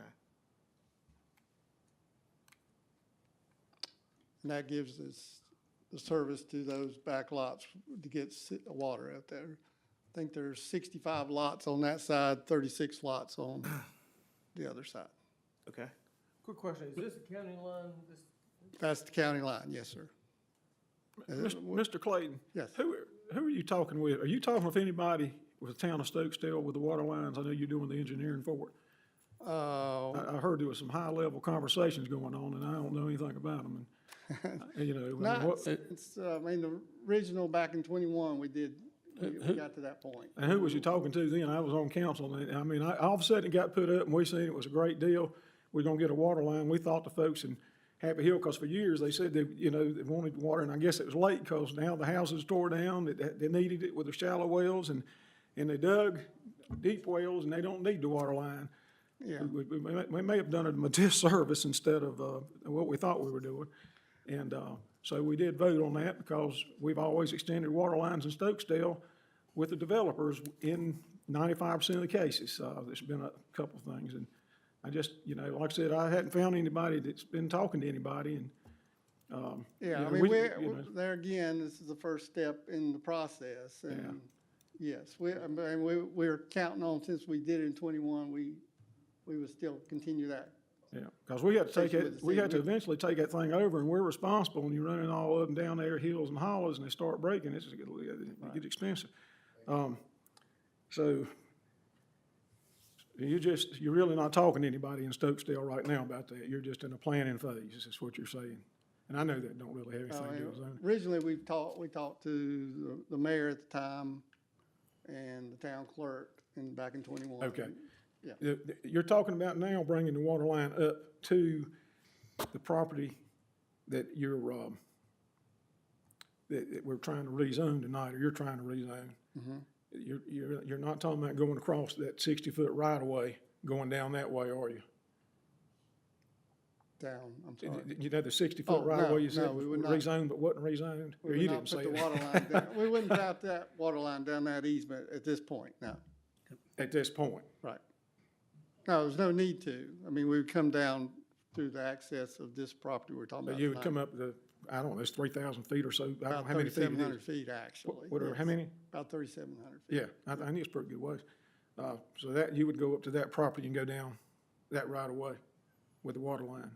Yes, Through through the- what through you're the zoning property we're now. talking about tonight, yes. Okay, all right. And there's no condition on this in Winston-Salem. Now, this is not really, are y'all conditioned to have the water for the Winston-Salem? Yes, property? Winston-Salem has, part of their conditions, their plan is we're getting water through Stokesdale. Right.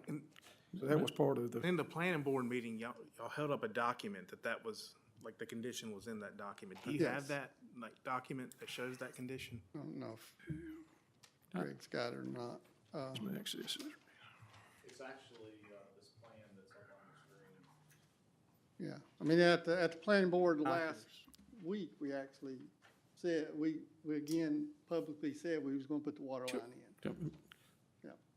Mr. Winfrey, I have a question here, based on past experience, but if we close the public hearing portion of this process, won't this council still be allowed to ask questions of those gathered here, whether they be you or the applicant or any citizen?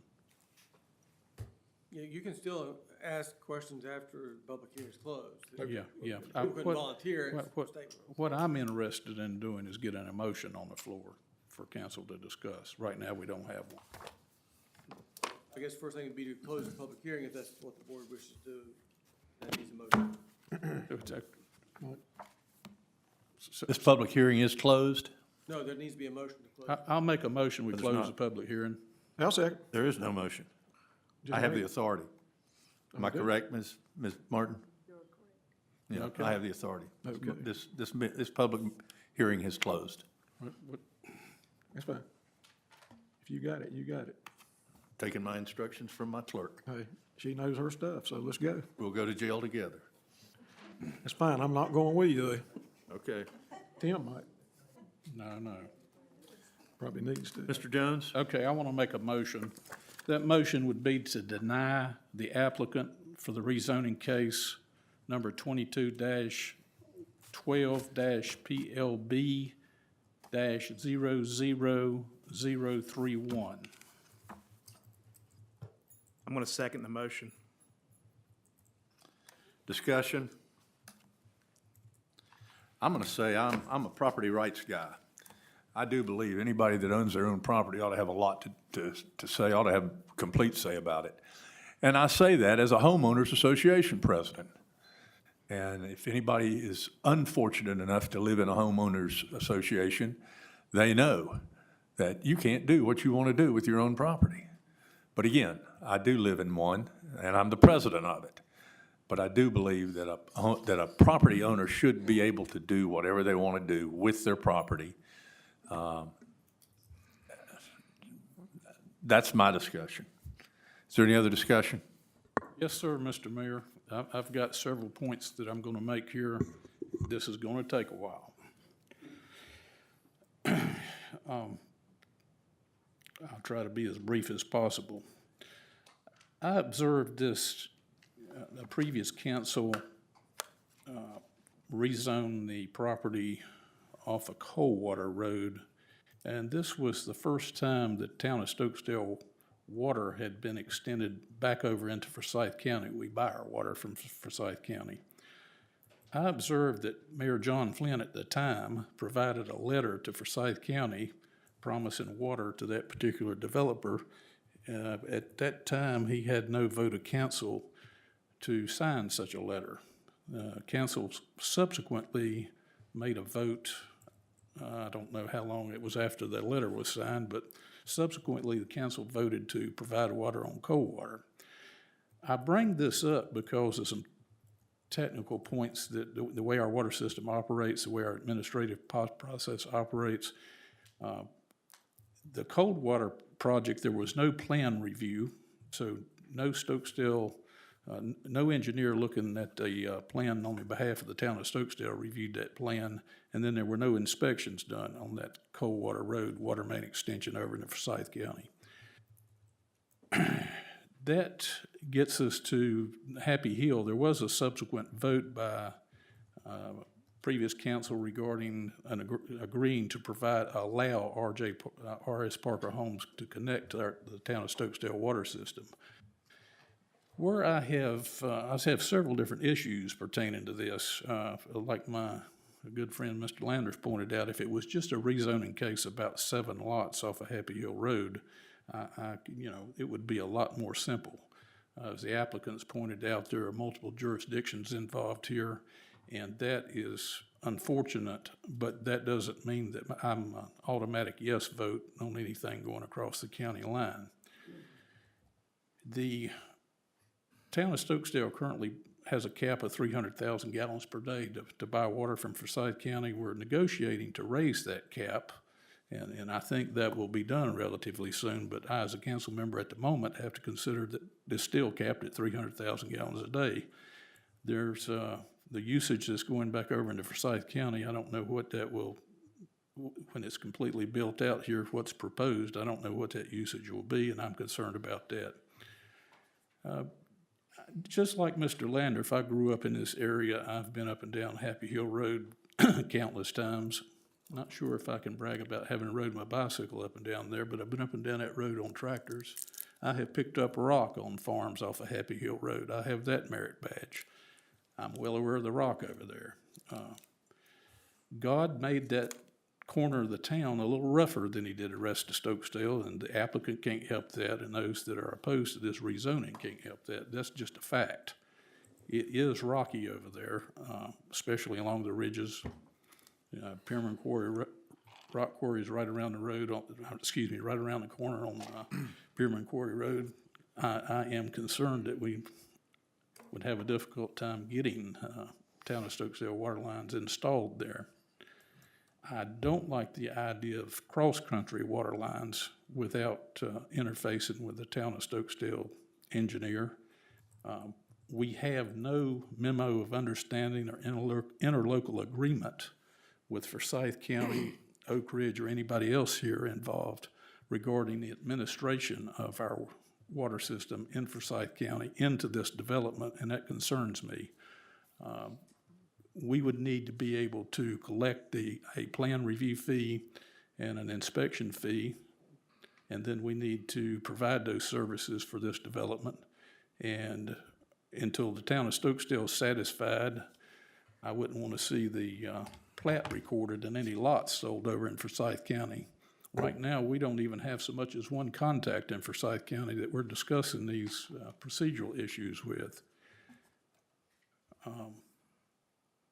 Again, if it was about just 7 lots, I couldn't really see much of a problem with that. I don't like that little bottleneck I see going into this property. 57 foot is not much. Just like my friend Mr. Landreth, I generally vote for rezonings. I think property rights are a fundamental freedom that we have in this country, and I'm always very careful how I consider voting on a rezoning case as a planning board member and a council member.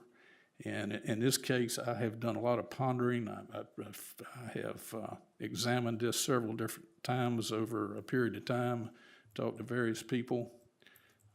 At the end of the day, I'm elected to use my judgment, and common sense can't be defined, but this project from everything I can see goes against my common sense, goes against my judgment.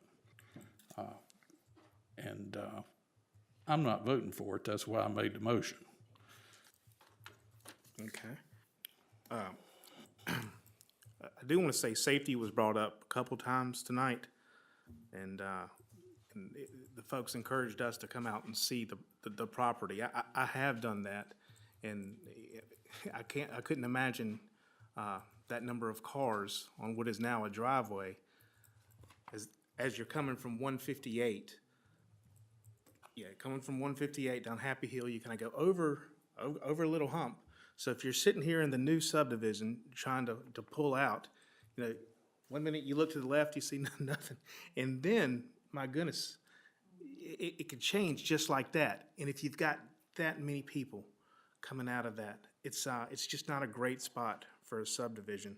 I also believe in property rights, and I'll certainly stand with the two adjacent neighbors that where there's a utility easement on the public document going into their property. I just don't know how I could know that and vote for that. You know, I've got some concerns about the water. I differ from Tim a little bit. My concerns are there's no binding document, and please don't be insulted. I know you have said that, but I think Jimmy made the point. What if the company is sold or whatever? There's no binding document between the township and the developer in this situation that would have y'all do water. There was no condition in the zoning request, and that's a really big deal given all the geographical challenges in that area. I do want to. Tim mentioned the other subdivision that the town sells water to, Coldwater. When we were vetting out that process in December of 2020, the gentleman who developed that property, I mean, point blank told us that Aqua, who does community wells, was a cheaper option than running town water lines into his development. But he thought the town municipal water would be more of an assurance of water supply, and I don't dispute that. But if, you know, we're getting, you know, if we're in a situation where, you know, costs may be cut, and we know from a developer that has said Aqua is a cheaper option, and I get real concerned about tapping into the water table in that area. But my biggest concerns are going to be with the two property owners and the utility easement showing on their side. You know, with respect to the petitioners, I'm not going to vote for this either. I'd like to echo what Mr. Foy said as far as the two property owners on each side and the easements for the utilities. I mean, we can talk about how wide the road would be, but we don't know until we lay the road out there and we lay the utilities and how much you're going to have to be off that road, you know, that road bed to have your utility. And I just cannot imagine that you're not going to be on top of both of those properties, and especially the one on the left driveway right there. My other concern is more of a, going back to the spirit of the use of the land, is I sit here and just look, and I take out the subdivision behind, you know, that was already been approved, and I just look at that lot. You know, it just does not, to me, does not fit the land out there. So you've got a long house here, a long house here, and right here in the middle, you're gonna have a bunch of little houses right here, kind of in your backyard. You know, and if you look at it from an aerial view, which I am, you know, so like I said, you're looking at, you know, lot, and all of a sudden this lot's gonna have, you know, all this stuff on it. And it just, to me, it doesn't, it's not consistent with what's out there. And I know we can't control what's gonna be behind you, because that's out of our jurisdiction, but what we can control is what's in our jurisdiction. So that would be my comments. Is there any other discussion? Mr. Mayor, one thing I should say, and kind of echo what Mr. Snyder said earlier, this is a straight-up rezoning, so the question, and you've been presented several plans that show 6 or 7 lots on this 10 acres. But if you approve this rezoning, if they reconfigured it, they could put as many lots as they could, on 40,000-foot lots, as they wished. And the proposed plan in front of you is not binding on the developer. they would be allowed to configure that any way they wanted to. So just to be clear, it's not conditional use zoning. I'll tell you, this is tough. All rezonings are tough. I mean, I'm gonna tell you, we've sat on some, they're tough. I mean, you know, nobody wants anybody to build near them. I don't blame them. I wish we had to build half the houses we got here now. This is just a different circumstance, though. You know, agricultural land, people want to get rid of it. They want to sell it. You know, what are you going to do with it? I mean, is it, you know, we're sitting here in houses on property that was built on agricultural land, and then, you know, want other people to leave our land alone. That's one thing. So that's what would make it easy for me to vote for this, if all the other variables. Now, yeah, it only has one place to come in on that property. And, you know, like I say, I sit up and I look at that hill today, and once we rezone this, if we did, it's out of our hands. You know, we got to rely on what DOT does. I know they're experts, but it's out of our hands. How many houses are, you know, that end up coming through that road is out of our hands, completely out of our hands.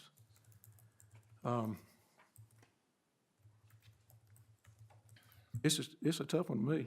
I mean, you know, and I know these folks, and you know, that part could be easy. You know, people do have property rights. This may just be a different scenario, so by the time it gets to me, I'll make my decision. Yes, sir. One other thing I should say, regardless of which decision the board makes, if the board approves this rezoning, it should make findings that this application is consistent with the environs and the uses of the neighborhood. If the board chooses to deny it, they need to make findings that this requested use is not consistent with the environs and the uses nearby.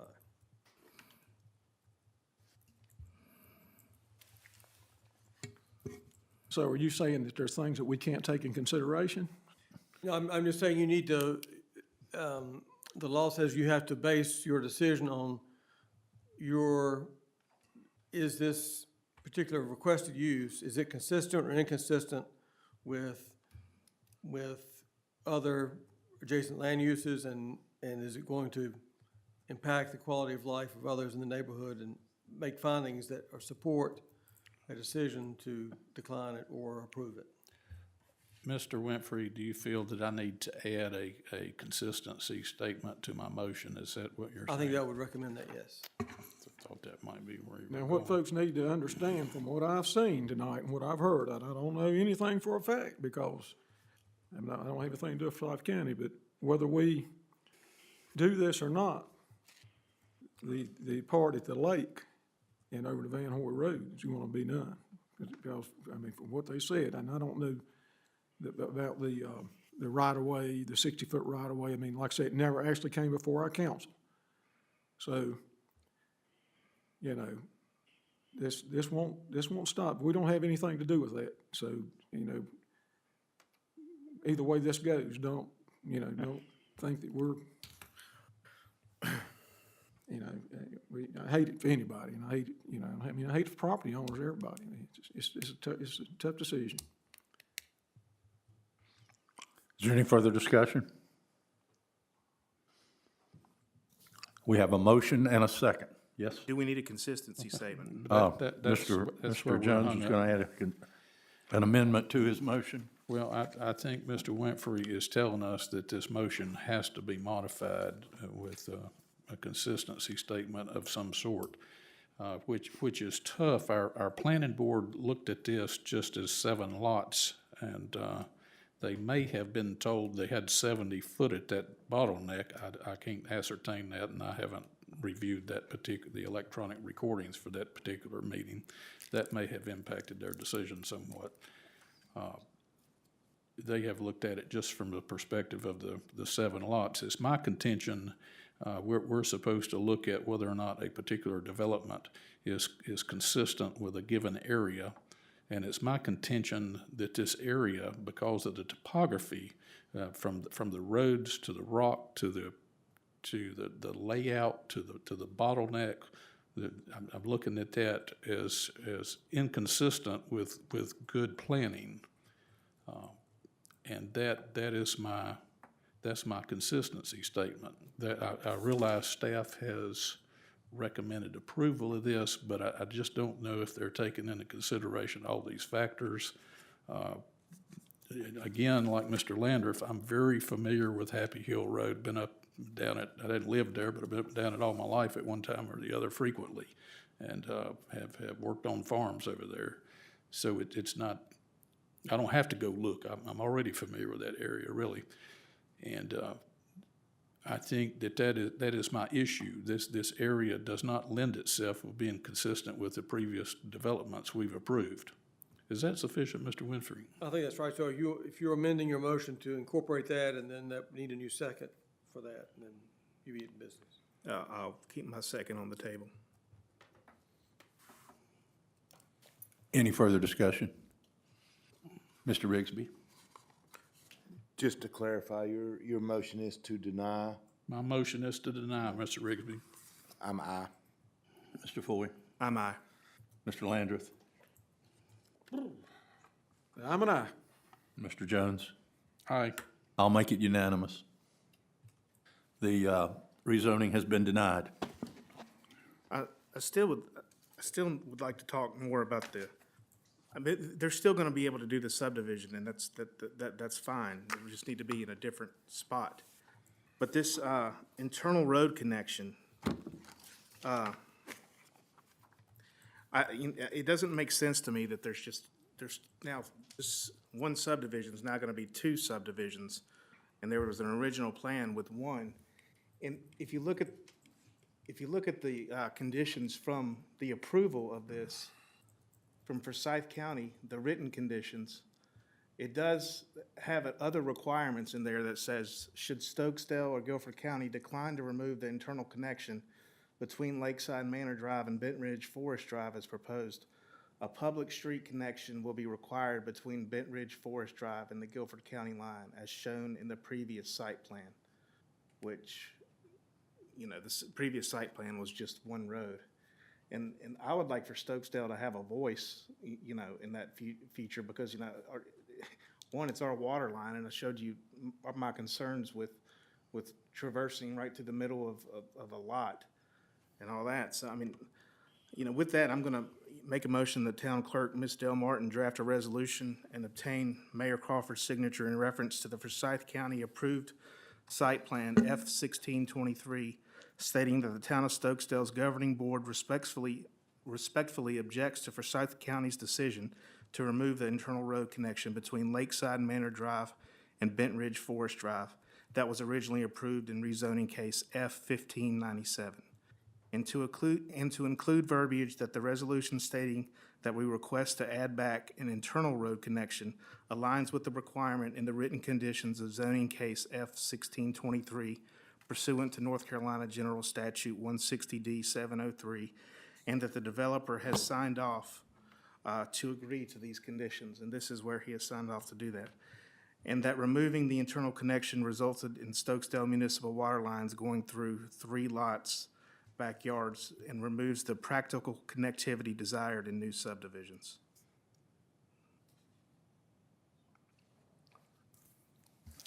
I'll second the motion. All right, that's it.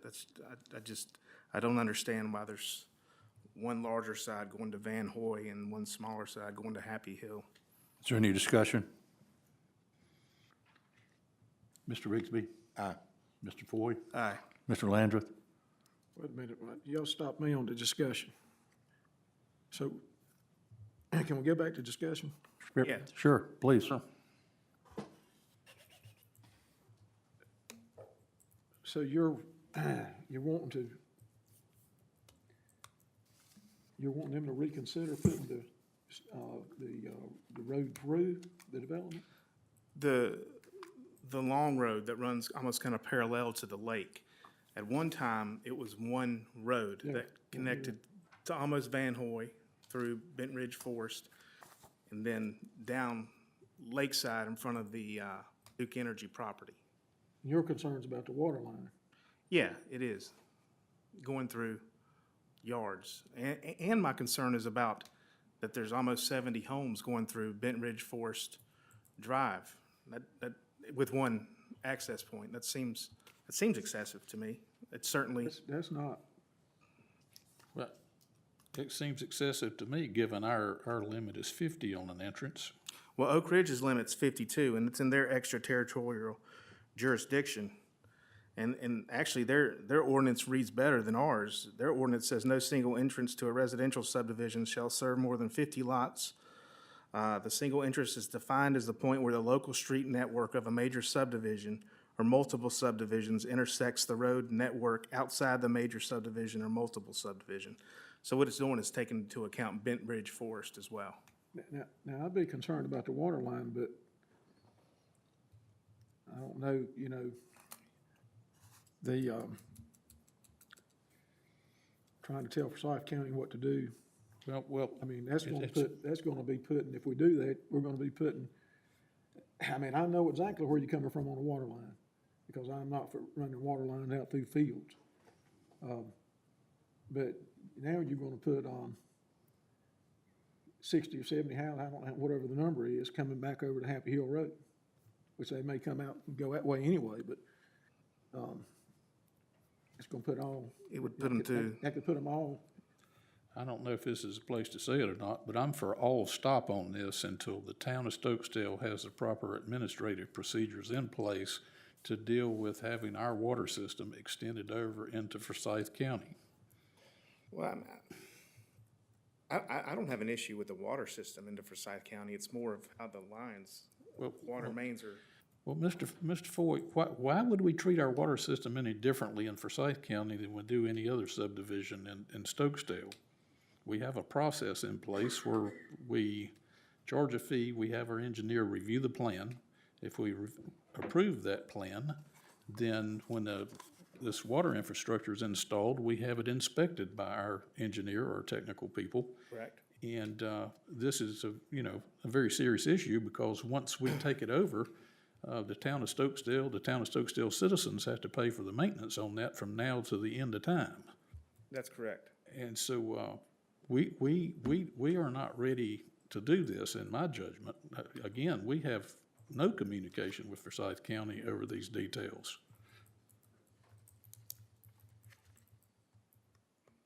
Yeah, I mean, that's a good point. I can't dispute, Why don't we, these details. You can say, why don't we get some of these loose ends tied up, and then, I mean, I see where you're coming from. I don't think, this motion, I mean, I think the Forsyth County Planning Board, because they added this requirement in there, they must have been thinking something that Stokesdale would be concerned about removing this connectivity within the neighborhood. Well, Whether it was traffic concerns or water line concerns, I don't know. I wasn't there. My vote is not going down on this unless we have some reasonable control over this installation, just like we do every other installation in a subdivision. If we're going to be responsible for that, for all that plumbing in Forsyth County, this is nuts. Unless we get on top of this and have a plan in place,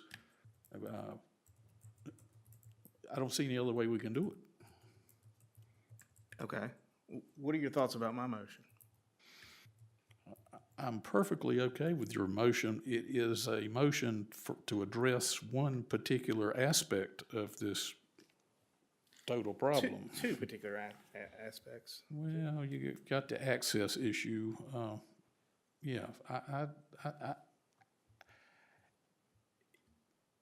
there may be those that argue that I just, as a council member in this case, I just have to look at it as 7 lots off of Happy Hill Road. But since it's got all this through traffic, got our water mains involved over into Forsyth County, who knows exactly how many houses will be built there. There could be changes that could come up, Sure. as has been pointed out, that we will have no input over. They're not gonna come back to us and say, hey, what do you think about this?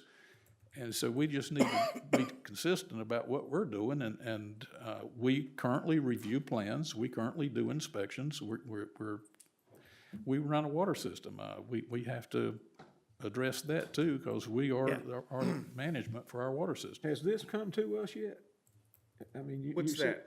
the part where the planning board for Forsyth County, what they're asking? or- No, this is It just hasn't a come to us yet, has it?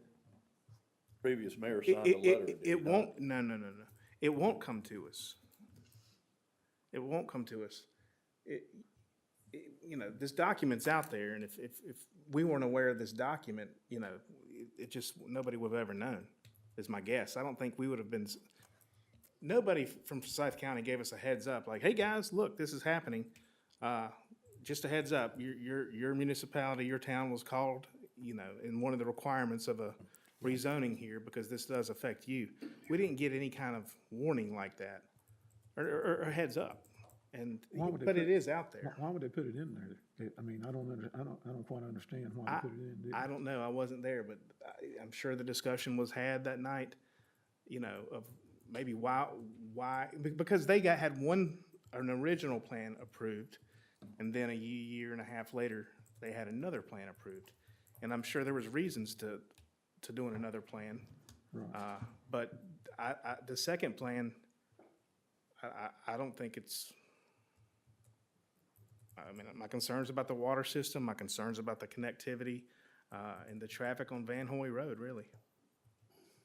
You know, I'm okay with looking at selling water over into Forsyth County, provided that we cover all our bases. We look out after the town of Stokesdale and the town of Sure. Stokesdale's water system. And I You think know, that, I'm not just out and outright saying, no, we should never sell water outside of our jurisdiction, but it obviously is a different thing from selling water in Stokesdale. I think, well, we've already said that we could do that, but it's to do with the water system, I think we've got a right, I don't know that we've got a right to step in on, you know, what they do with the roads. I mean, this Well, is a requirement from Forsyth County that was signed off and agreed to by the company. Right. I disagree. I think we have every right to look at how that water main's installed, whether it goes Yeah. down the side of a road, a sidewalk, or cross country, or across the creek. That needs to come to us. Unless Forsyth County's gonna agree to maintain it. If they're gonna agree to maintain it, then, you know, I'm good. Well, I have no problem selling them water. You brought up some good technical details that need to be addressed and probably should have been addressed a year and a half ago. So I don't dispute that, but, you know, We got blindsided on that deal to start with, so, yeah, well, you know. Well, the emotions. You know, I'm afraid I have to admit, I make wrong turns sometimes and find myself going down the wrong road and just have to stop and turn around. And I think we need to stop and be sure we are on the right track with these details. I don't dispute that at all. Restate your motion, we'll vote. Can you restate it? I can. I'm glad I wrote it down. I make a motion that Town Clerk Ms. Del Martin draft a resolution and obtain Mayor Crawford's signature in reference to the Forsyth County approved site plan F-1623, stating that the Town of Stokesdale's governing board respectfully objects to Forsyth County's decision to remove the internal road connection between Lakeside Manor Drive and Bent Ridge Forest Drive that was originally approved in the original rezoning case F-1597. And to include verbiage in the resolution stating that the request to add back an internal road connection aligns with the requirement in the written conditions of zoning case F-1623 pursuant to North Carolina General Statute 160D-703, and that the developer has signed off to agree to these conditions, and that removing the internal connection resulted in Stokesdale municipal water lines going through 3 lots, backyards, and removes the practical connectivity desired in new subdivisions. And I second.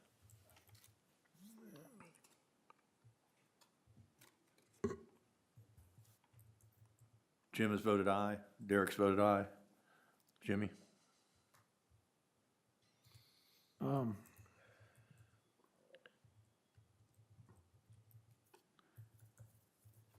The only thing I kind of disagree with on that is making that road connect all the way through there for all those houses.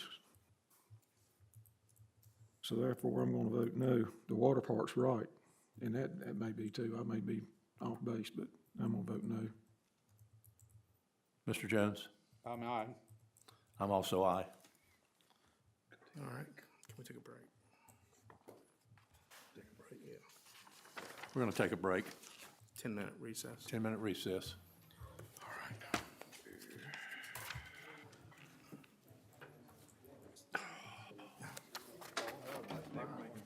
Why does it feel like it's been, why does it feel like it's been so You had birthdays. You had birthdays today? You ready for a midnighter? All-nighter? So our daughter's birthday was last. Maybe we can speed up a little bit here. You don't think that hurts the Day. Those are not easy. Birthday was the 27th, and we have a new grandson. Our fourth grandchild was born on the 26th of January. So January, February, big months. Okay, very good. Mine's in September.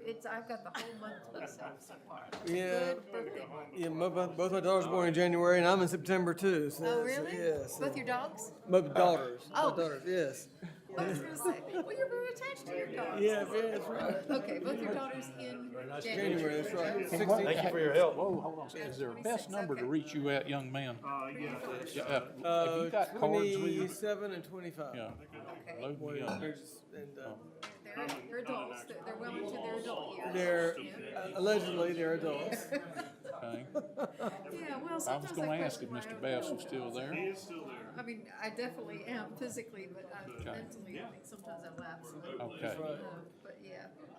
It's probably got several things we need to talk Yeah, so, about when I get a chance. Appreciate you So, coming out. some people just think it would be awful to come to town council meetings. Fortunately, because it's been such a big deal. It's a little difficult when you're leaving the family. Follow him in there. Right, that's right, family There's a function. glass of wine on the table, I'm like, sorry. Want some coffee? But it's okay. Oh, Well, these are more sedate than Summerfield, at least, or are they? How's Summerfield These live? are okay. Yeah, a little bit. Yeah. Yeah, that's the stuff I've wrote on it. That's the stuff. Yeah. And somebody does have to make it. Yeah, it's gonna make a big Sound like difference to a lot of people. And Stokesdale. Ultimately, I don't know where it's supposed to go, but I'll take every interstate highway. Thank you very much. Right. And there's no, no property tax either, so there's. Well, that's a good thing. I mean, that makes things simple. Sir, thank you for coming out. I'm a fireman. Okay, I hope I answered. Fireman. One access route, you have a major fire. Forest fire, chemical spill, something. Didn't that seem a little stupid? Only having one in and out of a 70-person development? Every jurisdiction's a little bit different. Our ordinance is 50. Why it's not 45 versus 55? Well, no, I'm not saying that, but I'm saying if they're putting 70 some on that side. He said that Forsyth County said something about 50 houses. And where's the extra? Well, I understand. You've been in the room and you've heard me. I don't like what I'm seeing here. It's just this multi-jurisdiction thing. It's making a little piece here. This one pull a whammy on. This board thing, we do the best we know I how. got another question. Why is you're buying water from Forsyth County? Why is Stokesdale turning around and selling water back in Forsyth County? Why is it Forsyth County selling them their water? Let Forsyth County run the water. I wasn't on the board that started this. Do you follow? No, I've had objections, and I wasn't on the board that made that vote on cold water. I wasn't on this board for the vote on Happy Eagle. He does have a. And I would have raised this, but I'll raise them now. You know, and so we. None of us on Happy Hill Road, went to the board. None of us went to the board. And I don't think I was at all those meetings, but doing the best I know how. Appreciate you coming out, man.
Time to reconvene.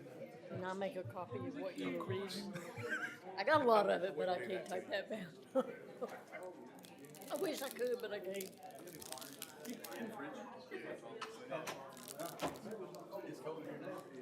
Oh, yeah, the water is in. Time to reconvene.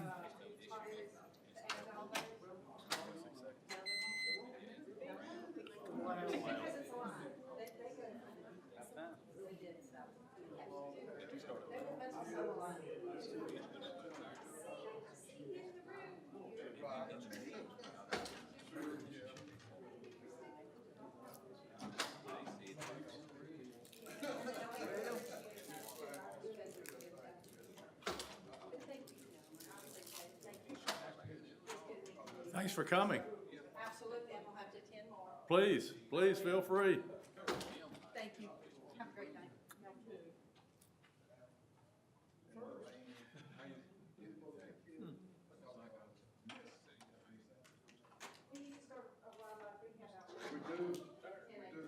Mr. Mayor, do I have all these? You have all that I had. Are they all gonna leave now? Looks like. Except for the diehards. Did Mark just show up? No, he's been here.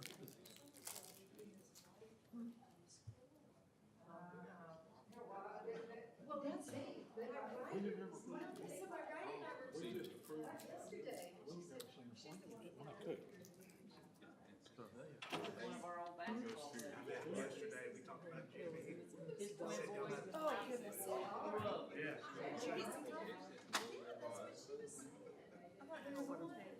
No, I was kidding.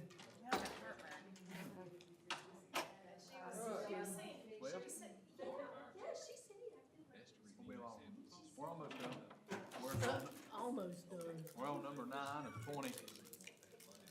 I think we can cut meat in here later. You get ready to get in trouble. Well, You had that mama with my the God. things. Oh, my goodness.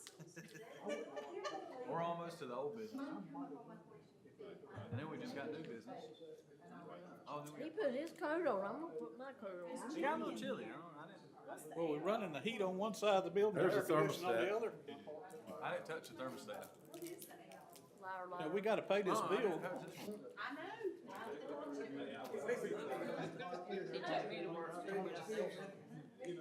Told Tim I ought to open up a butcher shop. Believe we could butcher some hogs in We there. used to keep it turned off in this room between meetings, I don't doubt it. and, that was back when we had a little more control over the budget. I finally had to give that up because of all the complaining. Well, these women have power surges, you know, you gotta take all that into account. Okay. When I was growing But up, what it was, they would forget to come over here and turn it on the day before the meeting. Oh, that's even better. Take a whole day to cool it down. I moved it to seven. No, but they had to run pretty hard. with Jimmy, he was talking about earlier. There's two he units used to ride over bikes there, up you and know, down we just bought, Happy Hill they're Road. two brand new He said a lot of units. people in here wouldn't I got a guy that, believe that he was does, that old. He used to ride a bike appliance up work and for down me. there. I'm gonna call him and he's gotta come out, he's gotta come out and go out to the lake for me. Somebody just as Well, old. See if since he'll he's here stop. and while he's at it, I said, while he's by here, just stop in and. I'll text, you remind me, I'll text you a picture of the nameplate on our Already did it. refrigerator. Already did it. You already got it? Already did it. Got it right here. Okay. I gotta go to the lake and get the one off of the, one at the lake. I don't know about the new stuff, man. It's getting awful thin, Well, awful. it's a GE, it ought to be repairable, and the way Dale's driving it, the upper half is not cooling and the lower half is freezing.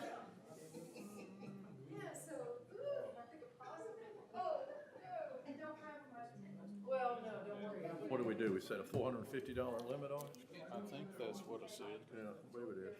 Don't tell him that. No, I'm just gonna ask him, I said, you know. First Be wife, sure you need to enter, do that. be sure you enter. so I used to get all Bixby family or Mr. Ray. gathering and all that Okay. stuff. And Don't jump over there.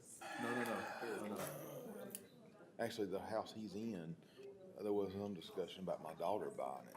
But I don't know what the rights would have been. I guess he would have had to refuse it or whatever, but I know we talked a little bit about it. But Jim, I've got a guy that I use for my appliance work, he's really good. I gotta send him out to the lake for the park model we got out there. I've got a picture of the plate. I'm gonna ask him if he'll just stop by here and give us an idea. yeah, I mean, my honest opinion is, I mean, if he can look at it and say, yes, this, and we can do it for this, but I just, I know this, I think it's 13 years old or so, and, you know, I mean, It's made in China too, so. technology's. So. Well, if you'll come by and take a look at it, he's gotta come this way anyway. Man, I bumped my knee pretty good on this table. Are you already shopping for one? No, I'm not shopping for anything. I'm gonna let the staff look at it, use the credit card, they can have it delivered and the other one hauled off. Ain't no use in us getting involved in that stuff. Just buy a refrigerator, let's move on with it. Okay. I mean, Let me have my guy look at it first. yeah, it's not, I don't think we should nickel and dime it. I mean, let's not get it, we don't need anything elaborate, but, I mean, you know, we don't need to get a short white one that doesn't have and let's get an ice maker if we need an ice maker. Cause we don't know, cause here's my dilemma, is ice makers on refrigerators are not that expensive, but that ice maker in there Yeah. is. Yeah. If that thing goes out and we decide not to replace it, we still got an ice maker. Right. But The chair. I just don't want to go cheap Oh, yeah, on if something you don't that know staff what- uses every He day. has a computer kind of thinning out. Rev function, yeah. We are back in session. Old business, adoption of internal controls and separation of duties policy. This is continued from January 12th. Since I wasn't at the 12th meeting, I'll let somebody take the lead. I believe this is yours, Mr. Jones. It's always me. Ms. Martin, we have had quite a bit of back and forth about this document. That is correct. If this council votes on this document, would you be willing to provide me with certified copies of it? As soon as I can get it done tomorrow, absolutely. That's why it's on the agenda, to clear up any confusion as to what you all have approved. And you have personally gone through it, word by word, period Yes, by period, and Yes, sir, I have. made Not- those typo corrections and, The best of my grammatical expertise, I have gone through it multiple times, so insofar as substance, there's been no change. that's uh, correct. uh, That's appraisal. your responsibility. You mostly removed the strike-throughs that were Yes, in sir. it. Okay, with that said, I'll make a motion that we approve a revised internal controls and separation of duties policy originally adopted July 24, 2014. This document will be marked revised February the 9th, 2023. So it'll be effective after we vote. Tim, can I make a friendly amendment that there was a revision on August 13th of 2020? I would like that in the motion. I submit that the original policy must have been approved in 2014, but I vividly remember making a revision in August of 2020. August 13th, 2020. Yes, sir. Okay, let me back up. I'm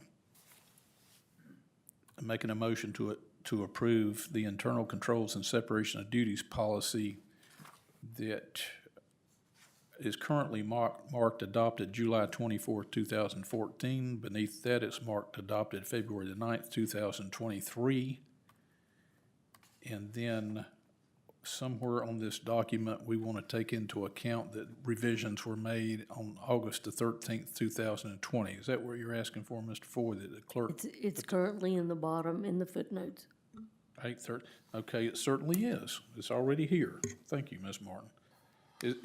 Yes, sir, and I would like to still second that motion. So we're good to go. We are. Let's vote. Is there any discussion? Hold on, Jimmy had something, I think.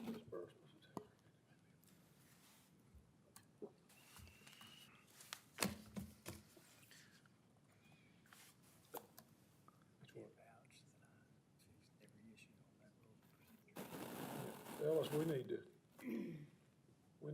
raise something on the property committee.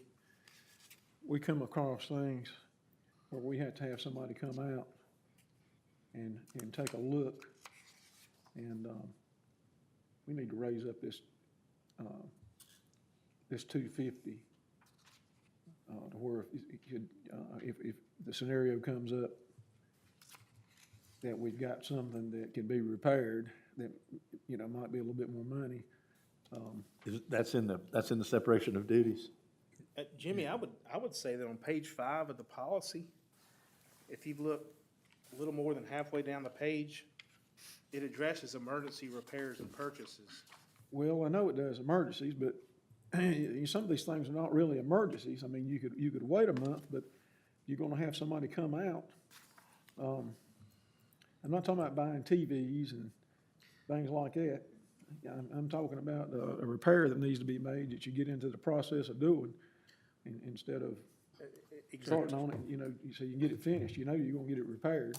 An example would probably be the refrigerator that we just discussed earlier. And in the policy, it said examples for emergency repairs include plumbing work, electrical work, HVAC work, et cetera, if one of these items is not operable and in need of immediate repair. Tim set the limit on that at $450. I know the emergency repairs are.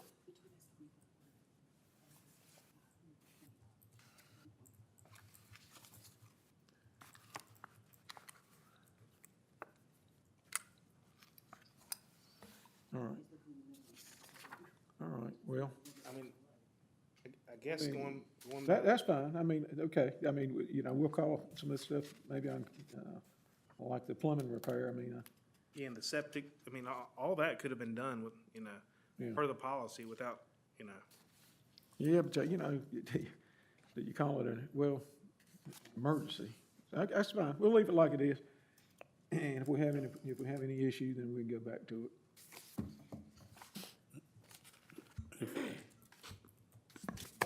You don't want to raise it. We have a motion, do we have a second? No, I didn't have a motion. Oh, you're talking about, Tim had a motion. yeah, go ahead, sorry. Do we have a second? Mr. Foy seconded it. Mr. Foy seconded it? Okay. Any further discussion? Jim? Aye. Derek? Aye. Jimmy? Aye. Tim? Aye. And I'm also aye. Discussion of Town of Stokesdale IT contract continued from January 12th. Yes, Tim, sir. I believe that's yours. Yeah, That's mine. that's fine, yeah. So in your package, you have 3 quotes. 2 of them are from a company called Geek IT. One at the top is highlighted, it says managed IT better, and then one says good. And then there should be one from TCS as well that just came in. So I'm gonna give you the short on this. The biggest concern coming out of the last meeting was from staff that they didn't feel like they could pick the phone up and call TCS if they had an issue without incurring, a $125 an hour bill. You need something, Mr. Jones, before I go any further? No, I'm just actively listening. Okay, sir. I thought you needed some, I just want to stop and make sure you get caught up there. No, the So, mayor keeps leaning forward, and then so I have to lean forward. So that was the, I don't think there's any, there's not been any issues with the backup and all the virus and all that stuff, that TCS has been providing. The biggest concern was the staff couldn't pick the phone up if a printer went offline or something, day-to-day that happens, and it was costing the town $125 every time they picked the phone up. So, what I did was, after the last meeting, I had this company called Geekbox IT reach out to me based on the, Northwest Observer. So somebody's reading it, Patty. No. Yeah, one person, I got one person down for you. Okay, well, we'll build on that. And I told the guy I hadn't read that personally, so, so I can't comment on that, but, so he provided us a quote, and I gave him the same, same issues that we wanted to look toward more of a managed, support system for one fee per month. So in short, your two Geekbox IT quotes, one's for good and one's for better. The better is $667.19. And that includes the 3 main staff members that are here every day.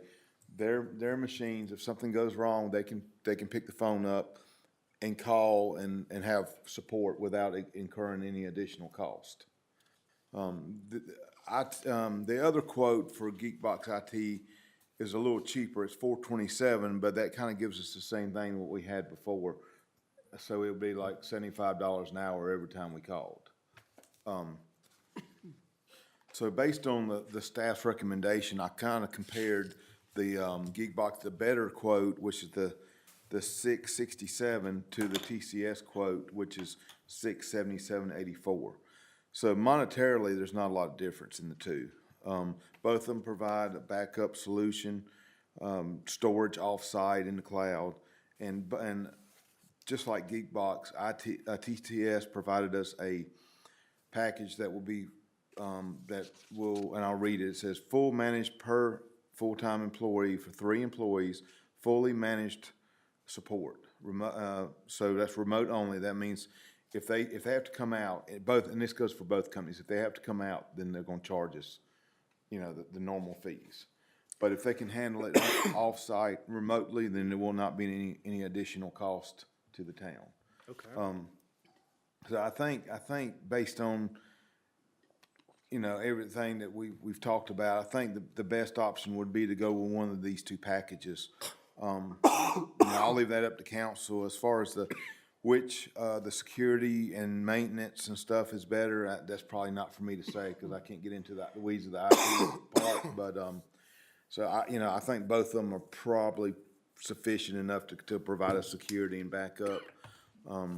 And both of them are gonna be providing us, support for our 3 employees without an additional cost. So it's just, at this point, we just need to make a decision of if we wanna stick with TCS, which is already in place, or do we want to go to a new company, altogether? And like I said, same services. The difference in the cost is about $11 a month difference. Are you proposing the 667 quote? I'm not proposing, I'm just putting it out there for discussion. If anybody has an opinion, that's our 2 options. We can stay where we're at, which means basically no interruption in service at all, and we continue moving forward. Or we can go to the geek box, which that means TCS is gonna have to pull all their stuff off, switch over to another server. And so it's gonna be a little bit of a transitional period. I'm not sure that's worth $11 a month to me, to have to go through all that trouble and town staff time. But I'll open it to y'all. Is staff unhappy currently with the service we're getting? No, Oh, I'm sorry. that's okay. No, we're satisfied with TCS. The issue that we run into with TCS is with our current contract, anytime we call them with issues, it's an added cost. The good thing about the new contract that Mr. Rigsby has proposed is that it's unlimited service as long as they don't have to come out here. Now, in my time here, I don't know that they've ever came. Is that correct? I don't know that they've ever done a town hall visit in my time being here. Most of the problems can be fixed over the telephone. Honestly, they remote in, they fix it that way, and it's done in no time if they hurry up and fix it. How much money have we spent with the phone calls last year? Does anybody have a clue? Can you tell us, Ken? I can't tell you right off, but I can get you that number in just a few minutes. Well, Jimmy, what was your last part? I couldn't hear you. How much money have we spent with phone calls with TCS? Oh, okay. Is it $250? It's not insignificant. I'd say a couple $100 more a month on top of $470-ish. So this is a big difference. In my opinion, this is a good deal. Well, let me say this, the proposal that TCS provided us last month without the support was still gonna be around $670 or so, because they're going to a new security platform, which is more secure. What we've been paying in the past was $426.53 a month. That's going up regardless. Through negotiating with TCS, they're willing to keep the contract. They're willing to provide the fully managed support as well pretty much within the same cost. So, it satisfies what I think the town needs. And, 1 call is $125, 2 calls is $250, or 2 hours is $250. I know we've had that situation with the Facebook page issue, so it could happen. But I think more than anything, it gives the town staff a peace of mind that they're not sitting there sweating, having to call and knowing they're going to incur a cost. And we have a fixed cost going forward that we're not having to budget, an overage for if something does break. We know what we're gonna be paying, and we don't have to worry about having that fluctuation each month because of, somebody's called because they, something, the machine didn't need to be rebooted or something like that. A lot of times it's very simple stuff that they remote in and fix within 15 or 20 minutes, but we still incur about $125 for those costs. So have you seen it yet? You're still looking? Yes, I would just like to make council aware. I did let you guys know that there would have to be a budget amendment for this, and I unfortunately did not see these until this morning, so therefore I was not sure what the price was going to be, because I knew the last meeting you guys had said you were gonna reach out to a couple of more people or what have you. I would also like to let you know too, I have also received an invoice, number 86696 from TCS, and it's for monitoring for March. So, I noticed on the terms on here that this contract would begin March 1st, 2023 at the 677.84. I would much rather have that revised if possible for 4/1/23, because I have the invoice for March for 4/26/53 already. So, to me, that, I think that would be silly to sign a contract for March 1 when we have the invoice for March already at 4/26. I'm just saying. That's a good Yeah, point. that's a good point. Save us a couple hundred bucks. Well, the only issue with what you've got for March is it doesn't provide that support. It doesn't provide the support level, that we're talking about. That's going back to the same problem. Just don't call them Yeah, month of March. That's a fine piece of example of leadership. Just don't Well, call and them. I just wanted to let you guys, Yeah. because I noticed that on there, it does say March 1st, but they have already invoiced us for March at the, I would contend we couldn't enter into a contract until the budget is amended. correct. And we would need to do that in the March meeting, so I think an April 1 start date is reasonable for those two reasons. And let me just say, I take full responsibility. I did not email these costs to Kim until this morning or late last night, because I did not get the two contracts until the last couple of days. Both of them said, we'll get you one, but I had to reach out to both of them. Thank you for doing to get this. I them. know it's a lot of work. If you were doing this by yourself, you didn't have to ask anybody, what would you do? I don't think any of us have any issues, like I said, with TCS's service. Obviously, it was the cost, and I don't blame them for that. It's their business, that's their agreement. Hey, if we come out at $125 an hour, we agreed to that. So I don't have any issues there. I just think and now we've renegotiated a little bit better deal for us to where we won't have to incur those $125 an hour cost. I personally would rather, for the cost difference in the two plans, the two companies, I would rather stay with what we have, because we don't have to worry about having to disrupt our service, having to have all our data switched over to another server, stuff like that. That's going to be that is going to take some man-hour time for somebody to come in here and switch their service over. Mm-hmm. So we don't have any issues. I would just assume stay with TCS and upgrade to the more security platform and the service that our staff can use if they need to. Well, Mr. Rigsby, I'll pick on you since you presented these, and this is nothing against Geekbox IT, because I don't know these folks, but did they provide you with references? Do they do work for any other governmental entities? I'm sitting here not knowing much. I'm a layman when it comes to a computer for sure. And I'm just wondering how I, as a council member, or we as a council, go through the process of evaluating their competence and their integrity. And, do we require them to have any specific kind of insurance to protect us, or protect the town's, computer system? We spend a lot of money on these computers, between buying hardware, software, and the IT maintenance. Sometimes it makes me wonder if we should just go back to paper. So to answer your question, I had two lengthy conversations with people from Geekbox. I honestly cannot remember. They told me who, several companies they provide services for. They're a local company. They are That's all. They're local. They're not a one guy operating out of his house. They're a legitimate IT company that some of their employees are have gone from TCS, so they're the same level of service provider. Well, I was wondering if they had at least 2 or 3 service people in case somebody had the flu. They do. I believe he told me 6, but don't quote me on that.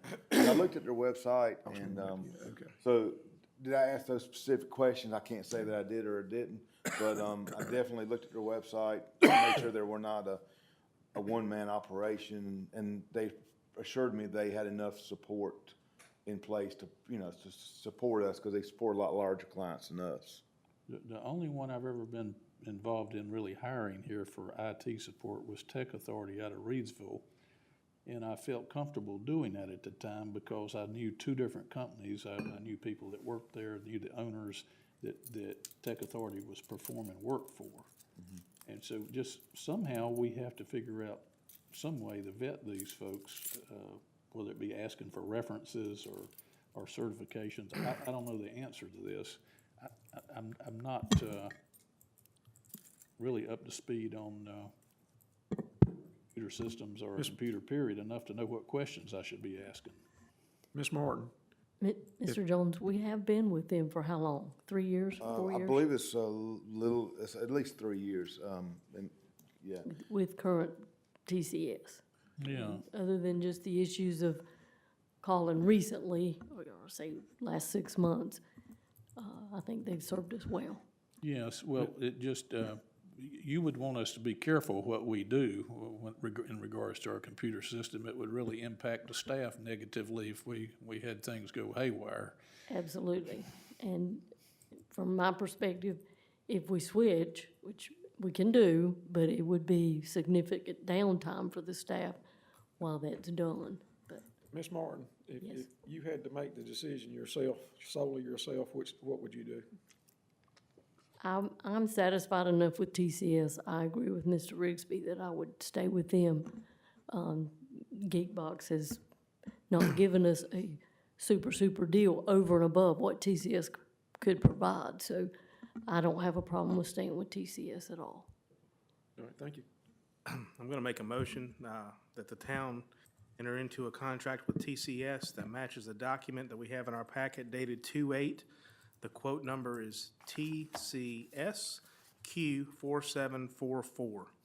The monthly amount is gonna be $653 with a sales tax of $24.84 for a total cash outlay of $677.84 a month, and that this contract become effective April the 1st, 2023.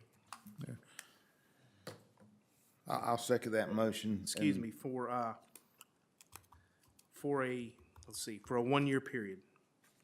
Okay. Just a point of reference, let me flip back through here. I don't know that, I think generally they do a 2-year period. I think that's one of the terms that's in here. Okay. So I would have to be something we had to go back and negotiate, and I don't know, it's kind of like the lawn care business, if you get a better deal if we put a little bit more longer contract with them. I don't think 2 years is absurd, out of the norm. Well, But, Tim and Mike, what do you guys think? Are y'all comfortable with 2 years? I kind of hate the idea of signing contracts that go into past the next election, just Yeah, I because I've agree. had that done to me before, and it just, That's why I it asked you doesn't feel guys. good. I don't think we can avoid that, though, unless we sign a month-by-month contract, because the next election's coming up in 7, 8 Well, months. wait a minute, how long we signed the contract for? I thought a year? They want. No, they no, want it's, 2 the years. standard contract that we've signed in the past is 2 years, and that's what, the term they've got in the contract is what I'm saying. Well, let's go back to them and tell them we don't want to do it. Yeah, I don't like doing that either. They'll probably get it back anyway, but, there could be 3 guys sitting up here that are different that want to do something. And I know how we were, how we had to keep some people that we didn't want to keep. The point is, we're not having to change anything just by extending the contract. They're just taking the existing contract and they want another 2-year commitment from us. So they get a one. Well, they shouldn't have a problem doing a 1-year commitment because they're already here. Well, what if we make a motion to give them a 1 year, and if they accept it, we'll be good to go, and if they don't, we'll have to revisit this. Let me propose a friendly amendment, if I may, that the terms of the contract be 1 year rather than their requested 2. And tell them why. I mean, somebody's got to respect My that. motion was 1. It was 1? The paper says. Come to think of it. Forgive it me. was one. Forgive me. I'll wake up in a little bit. All right, well, see, we agree, we don't even know it. I know. I ain't even had a nap tonight. We agree, we don't know it. Okay, so it's a 1-year proposal, 1-year motion, Effective 4/1. effective 4/1. Jim, you have seconded it? Yes. Ms. Martin, I guess you're gonna have to contact them just to tell them, what we want, and give them the reason. Yeah, explain why. The reason is, we've got election coming up, less than a year. Well, And we're trying to do the right thing on yeah, it. And you said April 1st? Yeah. did.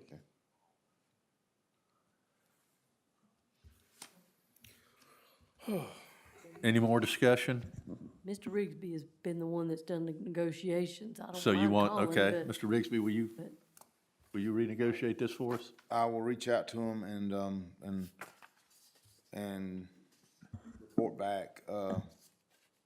I guess if they, so I guess what we're gonna do is we're gonna approve it under our conditions tonight. And if they say, no, we can't do that, then we'll just have to come back to the table in March. Yes, sir. I just can't, I couldn't understand them, they realize that we're doing it because we're not wanting to hamstring. No, I just can't speak for them, but I know. Oh, I know. They got 2 years in here for I don't know if that's just their policy, their business operation, I don't know. It's probably because it's printed on the contract. It reminds me of that Spectrum Yeah. contract we thought would never end. Yeah, I think if we were a new client for them, they may be more Yeah. hesitant at 1 year. I agree. yeah. You know, I mean, if they don't respect it, that we feel that way, then I don't even know if we want to keep them anyway, so. Ms. Martin, you think we've been with them for 3 years? I've been here almost 2, and you were with them. Do you have any idea what the original contract stated? 2 years. I have it with me, actually. Yeah. So Well, I then think- how I did think we- I think we'll be fine. I think we're. How did we get to Good. I 3 think we'll years be if we fine. had signed a 2-year contract? Oh, I got you. All right. Yeah. All right, we got a Dale, don't motion worry and a about it. Is there any further discussion? Mr. Rigsby? Aye. Mr. Foy? Aye. Mr. Landrith? Aye. Mr. Jones? Aye. And I am also aye. Speed limits, I believe that's you, Mr. Foy. I'll make the motion that the town approve an ordinance to regulate the speed limit on Athens Drive within the town of Stokesdale. This is strictly between the school and Angel Purdue Road. I'd like to second that, but I'd like to make an amendment. It should be Athens Road, not Athens Drive. Yeah, It says Drive, but it's. The DOT paperwork says Athens Drive. I don't know what's correct. I assume their paperwork is correct, but I can actually put the ordinance, well, unless I could put both on there with one in the parentheses. state road number's on there. It is. And that's Should- more DOT's Should be language. sufficient, but whatever y'all want to do. We can do it, but it's Athens Road. If you just wanna put on there to make a note to DOT to, Could I confirm with them which way yeah, just it is confirm with it and Ms. Martin has the That'll be the way authority it to do is. whatever to change that if it should be changed. I mean, if they've slipped up and changed it and I just don't know about it, that's fine, but, that is Athens Road, or it's listed that way, so. Maybe they've got I think we should be as accurate as we can. Any further discussion? Who seconded that? I did. Jimmy? With the amendment that, Ms. Martin has the authority to change that to Athens Road if need be. Is that all right, Derek? You accept that? Oh, yeah. Any further discussion? Jim? Aye. Derek? Aye. Jimmy? Aye. Tim? Aye. And I am aye. New business, discussion on vendor to maintain soccer fields at Town Park. That sounds like a Jim or Jimmy idea. We don't have, we have the contract. We didn't, I don't think it's in the packet.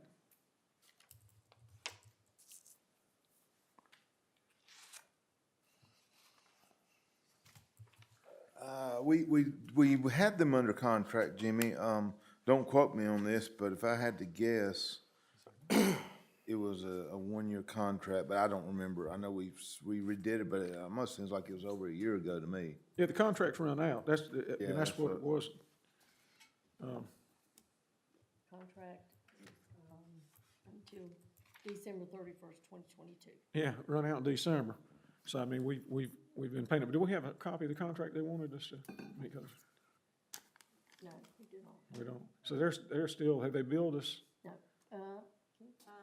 Last time we received, yes, 12/27, $3,000 for fourth quarter. That was for the Yeah. fourth quarter. Yeah, Under the current but that was, yeah, okay, but so we're under a new contract now, so we need to, we not get a copy of it? It was, okay. All we had was that proposal for, well, that was, I don't remember. Because we can't write a check till we have a contract, correct? I mean, you can't do No, I that. have not seen a contract. We do not have a contract. Okay. So I guess we'll be okay, I mean, we can be okay till next, We could, our next meeting. I would recommend we ask for one based on what, if y'all wanna go for proposal, or you want me to ask Hunter for another. Is everybody happy with Very Hunter? much so. They're good. I honestly disagree. Oh, yeah?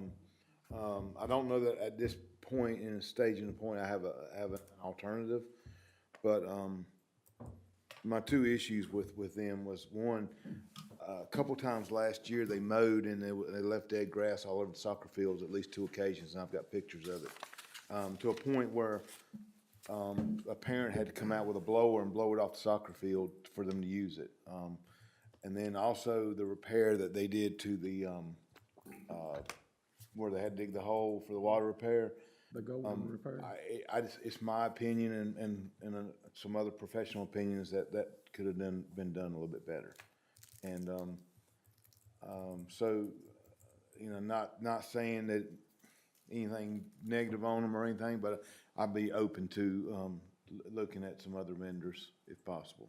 You don't have any options right now, though? Because it's No, getting, but it's we spraying would- time's getting ready to come up pretty quick.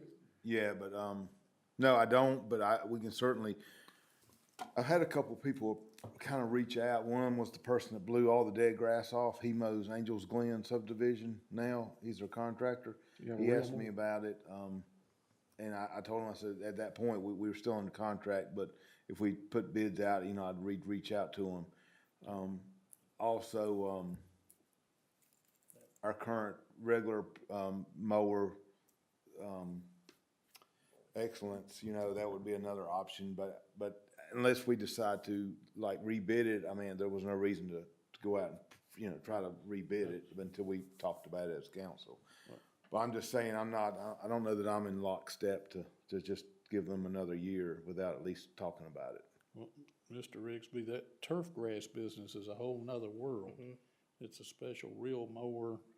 It is, but every house. Most landscapers don't have the sprayers and access to the chemicals and the certifications and what have you, but, you know, if council wants to look at that, fine by me, but I would hope that we would bring our concerns to Hunter and let him know those two issues so that he can address them or at least be aware of them.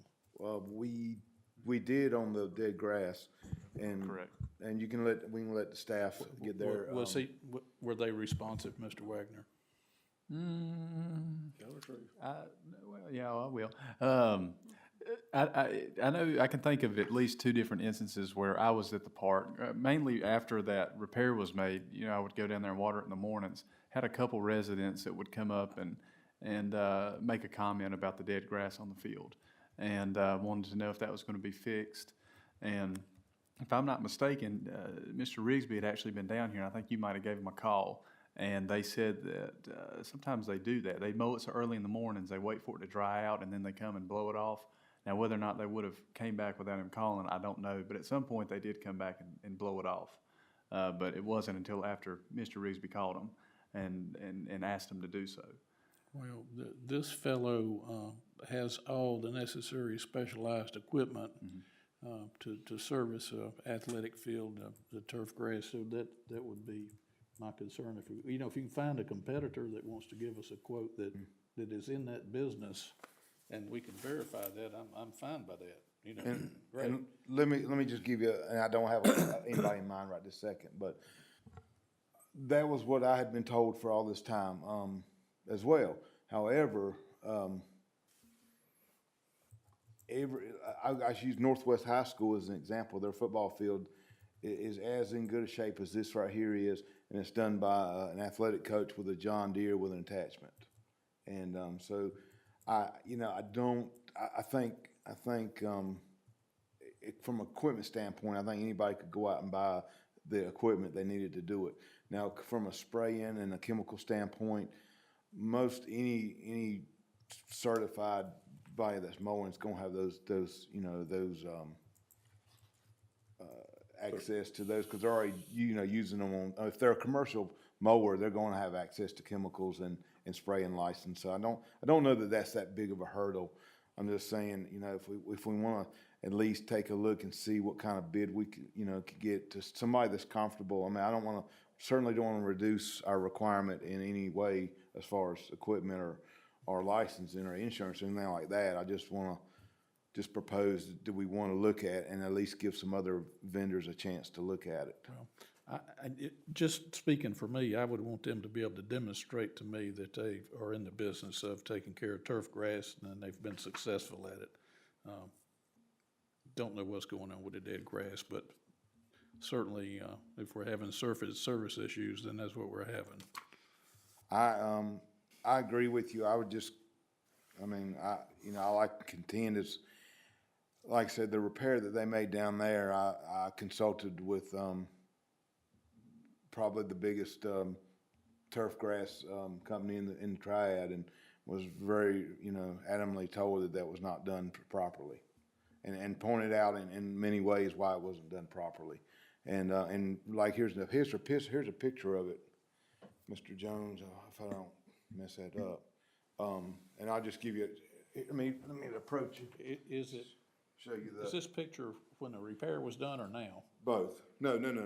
So there's the dead grass that we're talking about. And here's the repair, and you can see the lip that was left. How that should have been done, you can see it again. It should have been tapered. The sand, it should have been used more sand. It should have been tapered down to where it was more level and flat. And you can see the ridges, the unlevelness of it. There's a good picture. You can see where they left the edges and stuff. So you're going to have some transition period. It could have used more sand right there. But then again, there's some more of the dead grass. Well, So that's just the concerns. Please notify them and tell them your concerns. Maybe they'll come out and do a warranty repair, add some sand and blend it in a little better. In the past, we haven't experienced a lot of service issues with Hunter. I will say that, And I agree. I'm not familiar with any at all. Just like I said, the dead grass, and I don't, I mean, you and I both know mowed grass many times. It could have been a lot of reasons it happened, but I think it happened more than once because it happened the day I saw it. And going back on that time period, I think we're talking to staff, they had an issue the week previous with the same thing. And like I said, I've had a parent as well come up and say he went out there and blew all the grass off so they could play on the fields. Well, And there was another issue, and I don't know who did it, I don't want to throw shade, but just some moving of some equipment that occurred on those fields that damaged some equipment.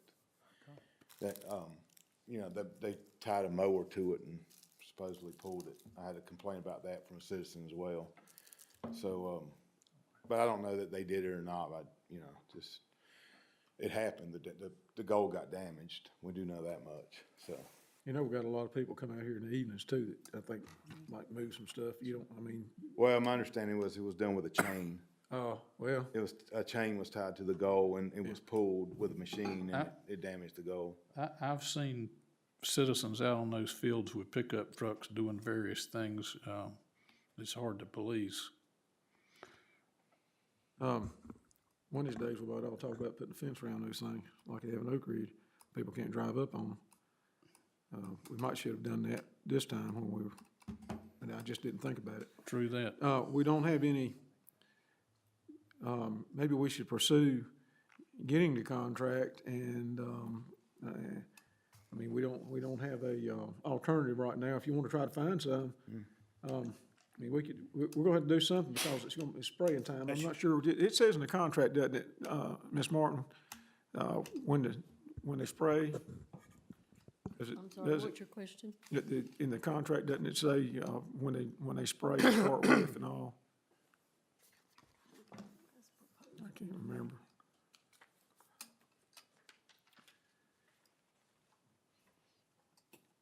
I mean, this thing's paid quarterly, so we won't be able to, if they do anything, we won't be able to write a check until we, approve it. Well, I mean, they actually shouldn't even be spending the money till. Yeah, I was thinking the same thing. Maybe we need to, do we need to just notify them to hold off on any services until we make a decision to avoid a conflict? Guys, I worry about if we neglect it, the condition of those fields will get away from us. The soccer season's, I don't know, a month away. it has been a contentious issue in the past. Previous sure council has. has spent a huge amount of money on those fields. I'd sure hate for us to back up. It's, there's gold in that grass. Yes, it is. That repair was gold. I think that we've got a year. I mean, we can, even though it might not have been 100%, we may just be too late to get somebody in. I think he's, does it say? In the proposal that was submitted in March of 2022, February, March, they're already applying Ronstar, whatever that Yeah, is, so they probably already pre-emergent. started doing some. So they are prepared already to probably start doing maintenance on it. I agree, it wouldn't hurt to look, but we waited to this time, we probably, I mean, we had a few incidents. When you get reelected, Well, you can. I had some interface and back and forth with Mr. Hunter in my first term, and I always found him to be receptive and responsive to any questions and concerns. And I just, if we have some issues here, I just want to make sure that he personally knows about them, and not, just, I don't know, somebody answering the phone at his company. I'm kind of like Derek, I just don't want to let the soccer fields, I mean, he's probably already putting it on there, so we've already incurred some expense.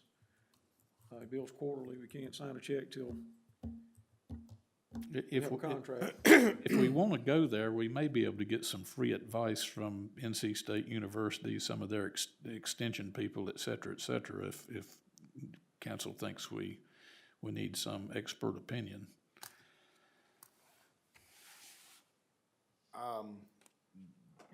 That's up to you.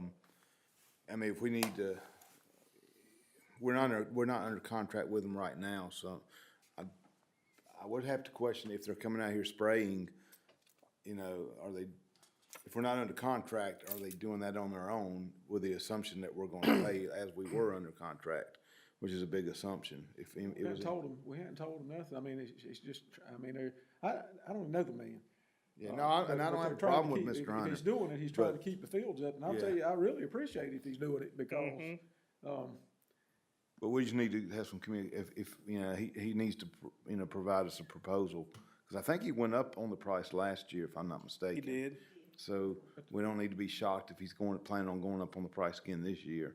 And then we get halfway through the spraying season and he gives us a proposal for $14,000. do we not have a proposal now? Well, let's be sure we ask him for an updated proposal, and then we'll go from there. How We about may that? have to call a special call meeting to take care of this, because we don't want to let this, I mean, whatever. Can we get can y'all get in contact with him, get a proposal?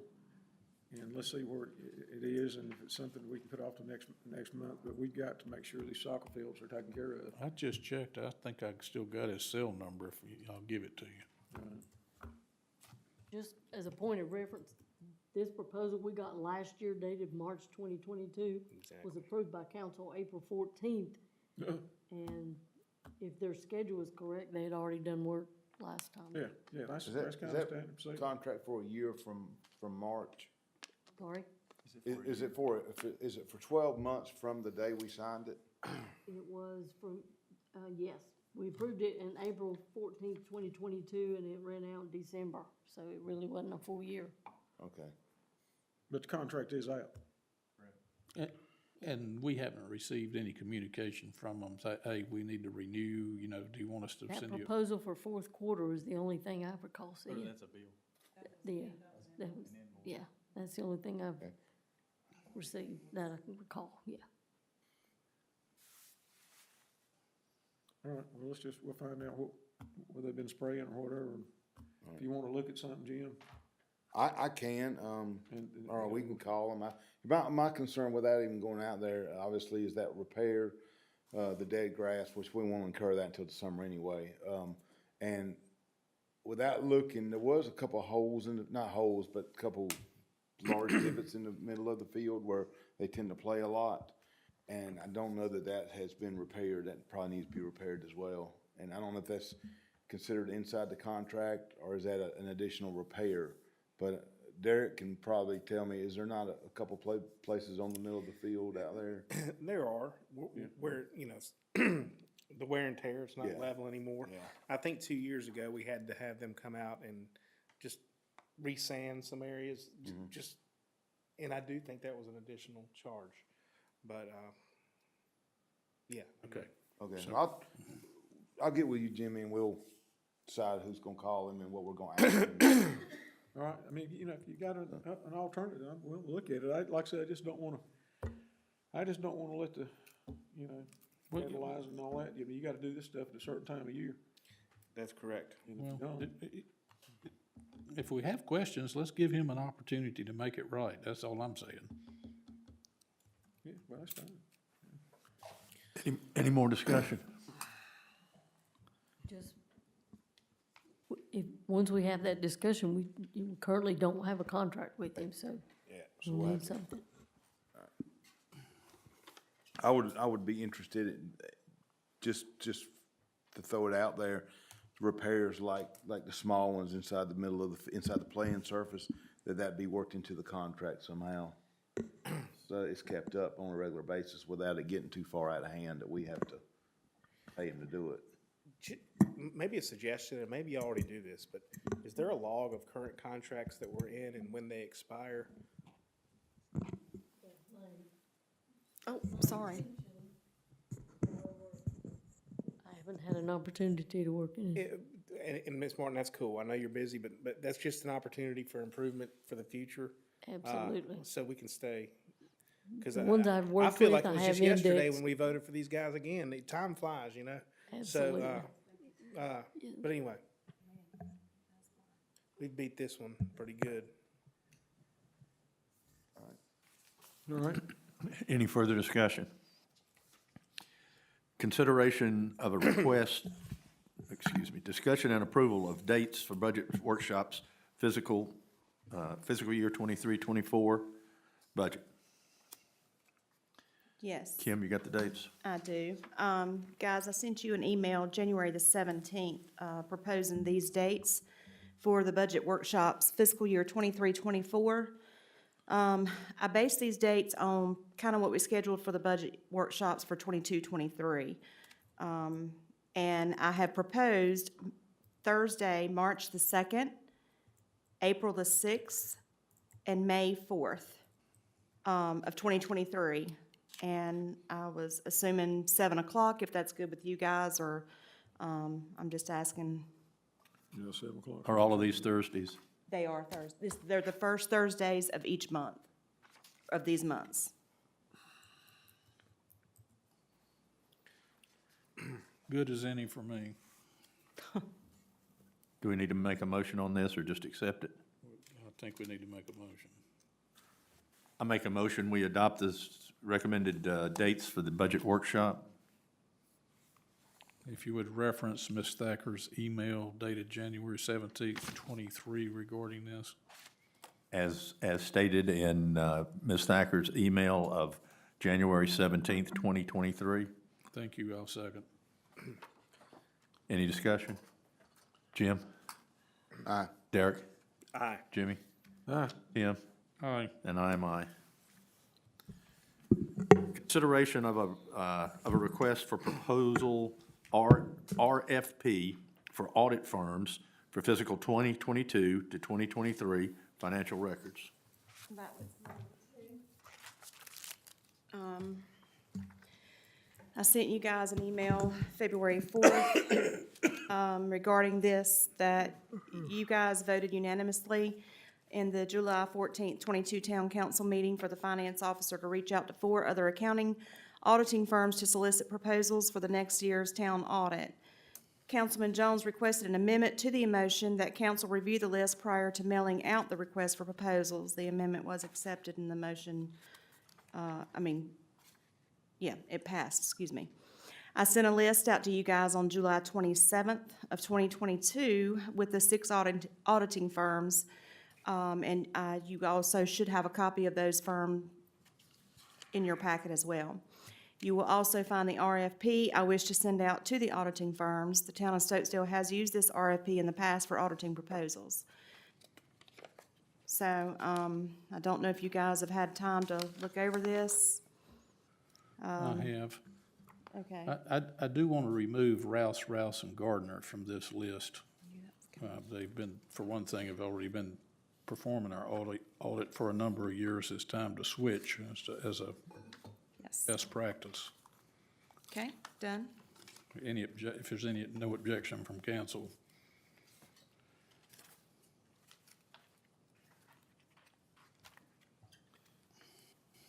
Is there any further discussion, or we?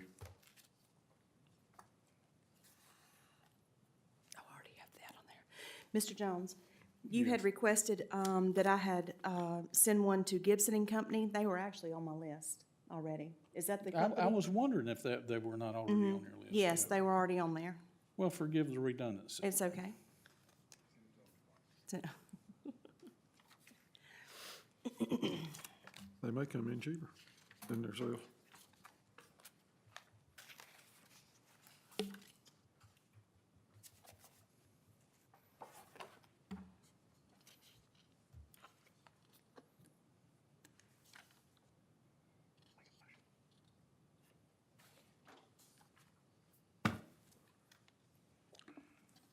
And a motion?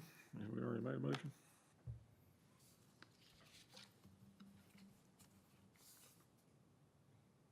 To be clear here, this does not necessarily mean if we were contacted by an auditing firm that was not on this list, we would allow them to quote this work, correct? Correct. Anything I received, I would definitely bring to council.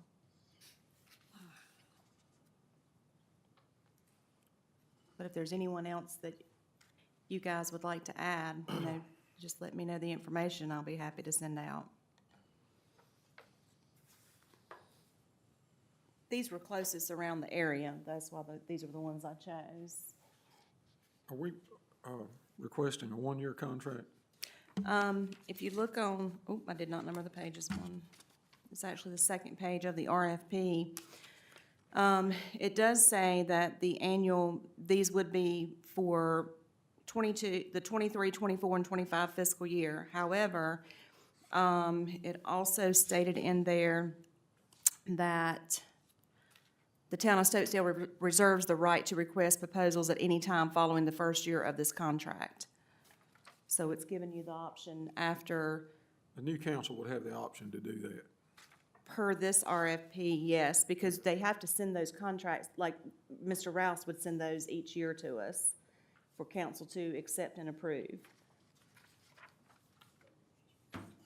This is a suggestion for a second year and a third year, but. Correct, yes. It's just an option. Yes. As long as we're not tying anybody else's hands, that's. It says each year after negotiations have taken place, an annual contract documenting the terms of the audit will be signed. Since one governing board may not obligate future governing boards, the remaining years of the agreement are subject to annual governing board approval. Good, that's good enough. Yeah, it's in Good there. enough.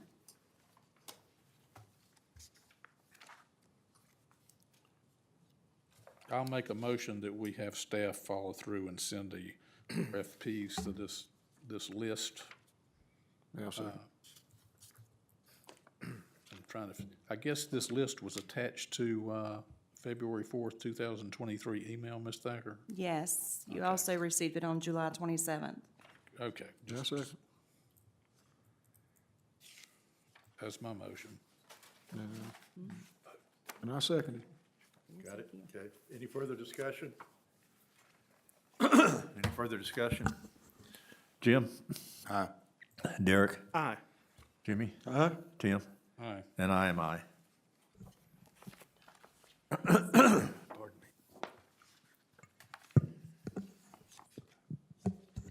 Consideration of appointment, reappointment to the planning board, 2-year term to expire on 1/1/2025.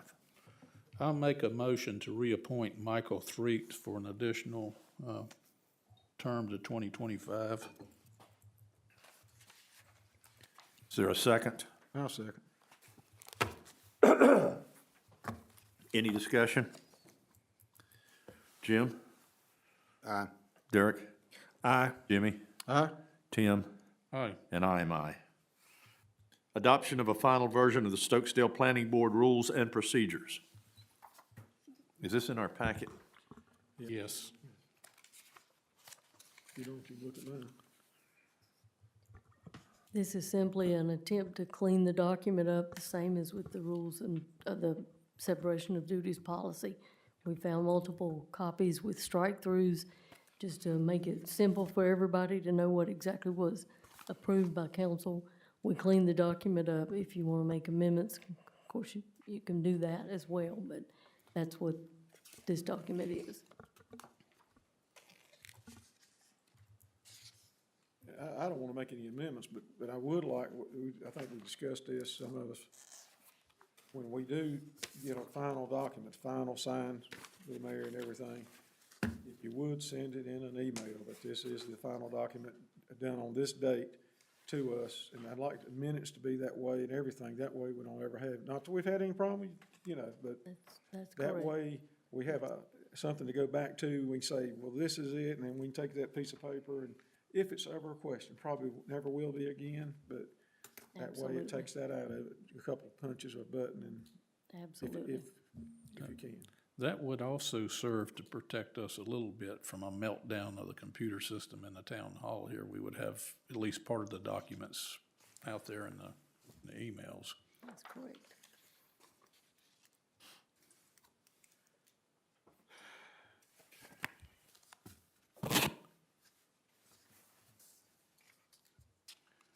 Well, I'll make a motion that we approve the planning board rules and procedures as presented by staff, and they be emailed to us once they're finalized and signed off by the mayor. To be effective February 9th, 2025, if you would Good accept enough. that, I'll Good second. enough. Any further discussion? Jim? Aye. Derek? Aye. Jimmy? Aye. Tim? Aye. And I am aye. Discussion and approval of interlocal agreement, Guilford County Contract Number 900004963, American Rescue Plan Act of 2021, Coronavirus State and Local Fiscal Recovery Funds, agreement between Guilford County and the town of Stokesdale. Is it? Go ahead, Derek, sorry. Yeah, sure. I added this to the agenda back in January. Guilford County officially approved with a vote of their Board of Commissioners the interlocal ARPA agreements, between the town of Stokesdale, Oak Ridge, and Summerfield. And this vote would be to officially enter into the interlocal agreement with Guilford County with the $3.1-ish million grant that the county received through the federal government and is allocating for the town for water system improvements. And this is the same document that Mr. Winfrey has painstakingly reviewed. Correct, that's right. And there were revisions made, not only requested by Stokesdale, but other towns too. We had made some changes and the commissioners adopted the most important of those changes back in January. Right. I've read over this document, and I'm no attorney. Is there any hitches that you found in this document that would cause us to have to, I don't know, say put apartment buildings in or anything like that, or? I'm sorry, to do what? Are there any hitches in the contract Strings that attached. could cause us to, have to, Well, we'll have to comply, when we're spending this money, we'll have to comply with the federal rules as it relates to contracting. So we'll have to, Right. so it's not, there are some federal requirements, because you're spending federal money, so you have to, some of them are somewhat ridiculous, I think, but you have to make sure that your contractors, make sure that their drivers use seatbelts or everything else in the world that a federal contractor has to do. But it's not like we have to put in public housing. That's Well, right. I know that's what I'm talking, I mean, there's nothing. And pay for it. There's nothing in here that's gonna cause us to have to do anything with our zoning, land planning, or anything like that, No. that you've seen. No, I think we're fine, so. Okay. There was not anything about the Davis Bacon Act or anything in this, was there? I don't recall that. No, I don't believe I saw that in here. I just wanted to make sure of that, because that's very important. It's the Davis Bacon Act. I just wanted to make sure nothing, was in here about that anywhere. Because it is federal, and that's on the federal level. so, Right. yeah, So I wanted to make sure of that as well. I didn't see anything, but since you reviewed it, Right. I just wanted to make sure. Yeah, I think I don't recall that being in here. Okay, thank you. I make a motion that we adopt the Guilford County Contract Number 900004963, American Rescue Plan Act of 2021.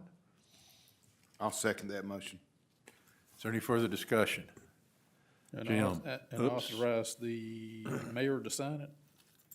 The contract? Mayor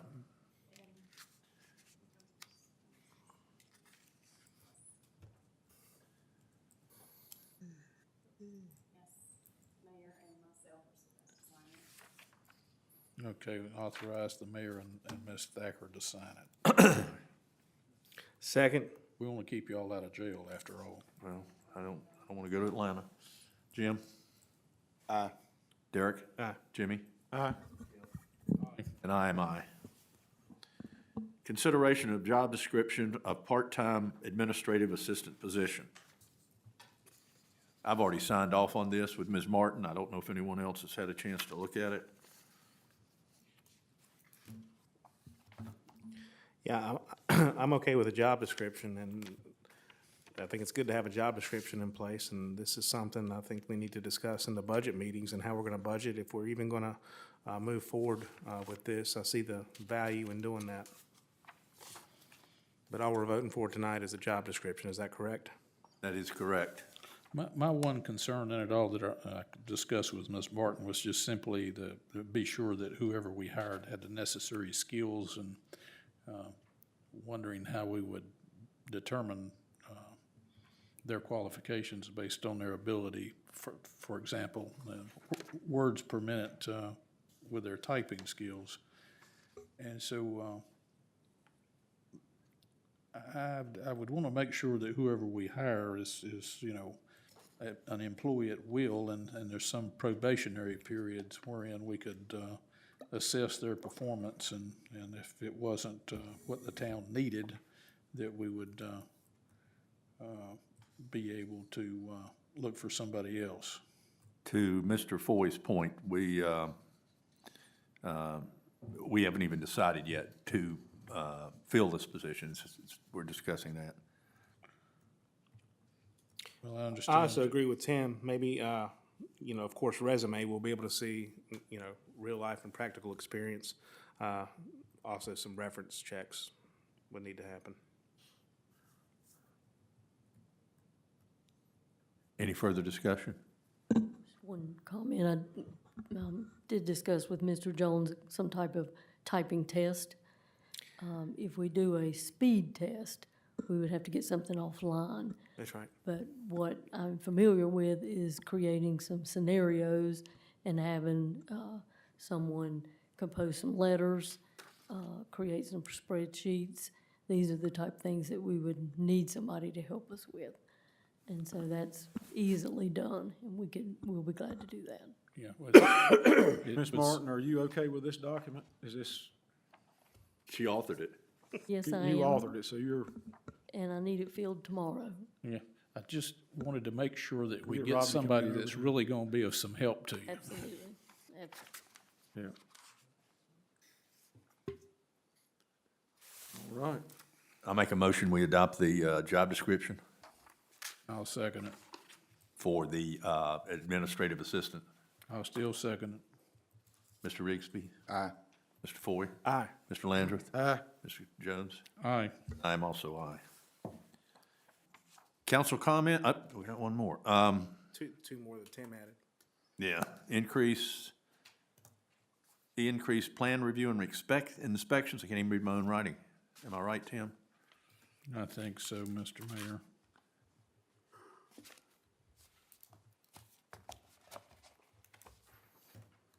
We've talked about this indirectly, several times this evening already.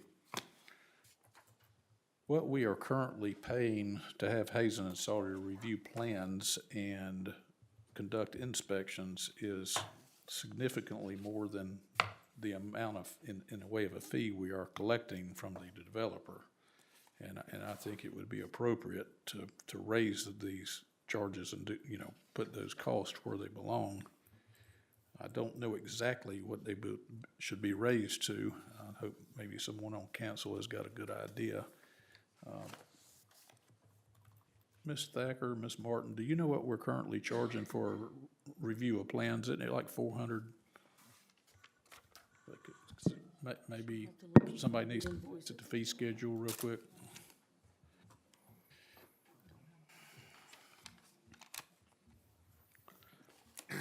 So anyhow, I think that plan review charge has got to go way up.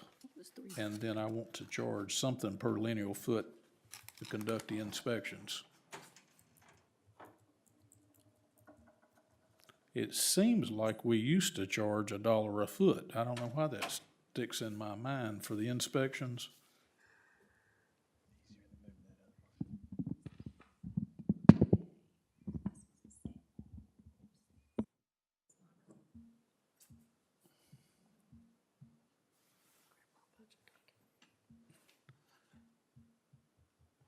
Did Mr. Ford go to get the schedule? I'm not sure where he went.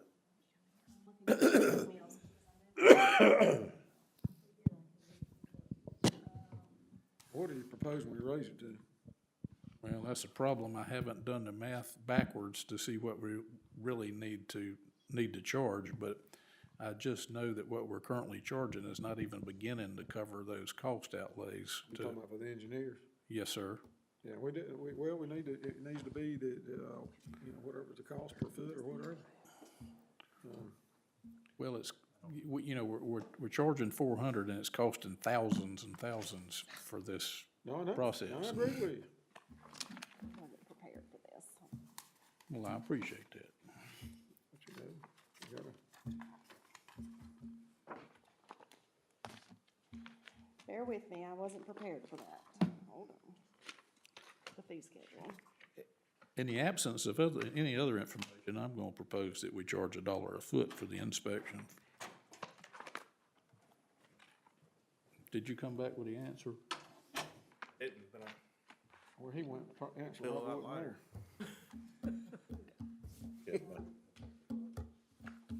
I think Dale may have found it. I know I've got it in one of these folders. Well, say your proposal again. I don't think Mr. Ford got to hear you. He was. Well, Question exactly, Mr. Mr. Foy, I want to Jones? charge What are $1 we a foot to conduct the inspections Or per lineal foot of which water piece? main. That's an easy number to obtain because it's on the application to DEQ plan review. So we know, we're always going to know how many feet of water main are going into a project. Well, it makes sense, and, when you look at,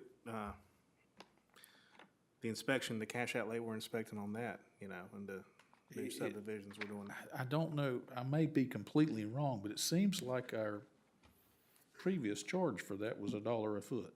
Mr. Jones, what specifically was your question? Which one? Plan review, what's our charge? In our schedule of fees, site plan review fees, $1,000 per case plus That- $100 per 1,000 square feet. We're talking about the water. Now, that's for I'm sorry, zoning. Gross floor area. Yeah. Is that what you're asking? That zoning, we're talking about our water system plans. Water. Let me go on. Hold on. It's either $400 or $500. Y'all agree? That sound right? Don't we need to get the document wrote up however we want to do it? I mean, or do we? Or you just want to be simple and just add $1 a foot $100 to per it? plan. We need to do it because the water customers are That's paying all for that's the in here. developers to develop lines. 500, staff says 500. That's a good point. They are, that's what's going on. I'm gonna propose we raise that to 1,500 for a major subdivision and $1 a foot, linear foot for the inspection fee.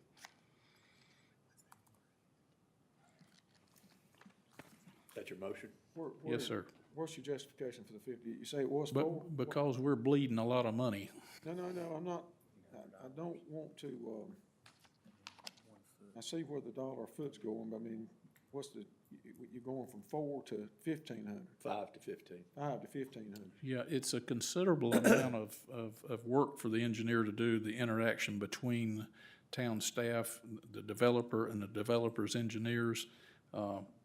There's a lot of time expended in communication between those parties that we're paying for.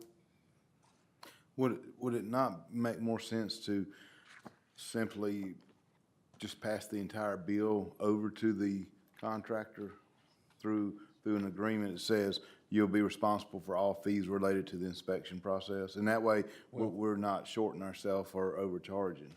Not a bad idea, Mr. You know, Rigsby. just do an but I want- actual cost. But what, you know, we have to turn it over to Mr. Winfrey if we don't get the money. If we get the money first, then we got the money first. Well, that's a good point.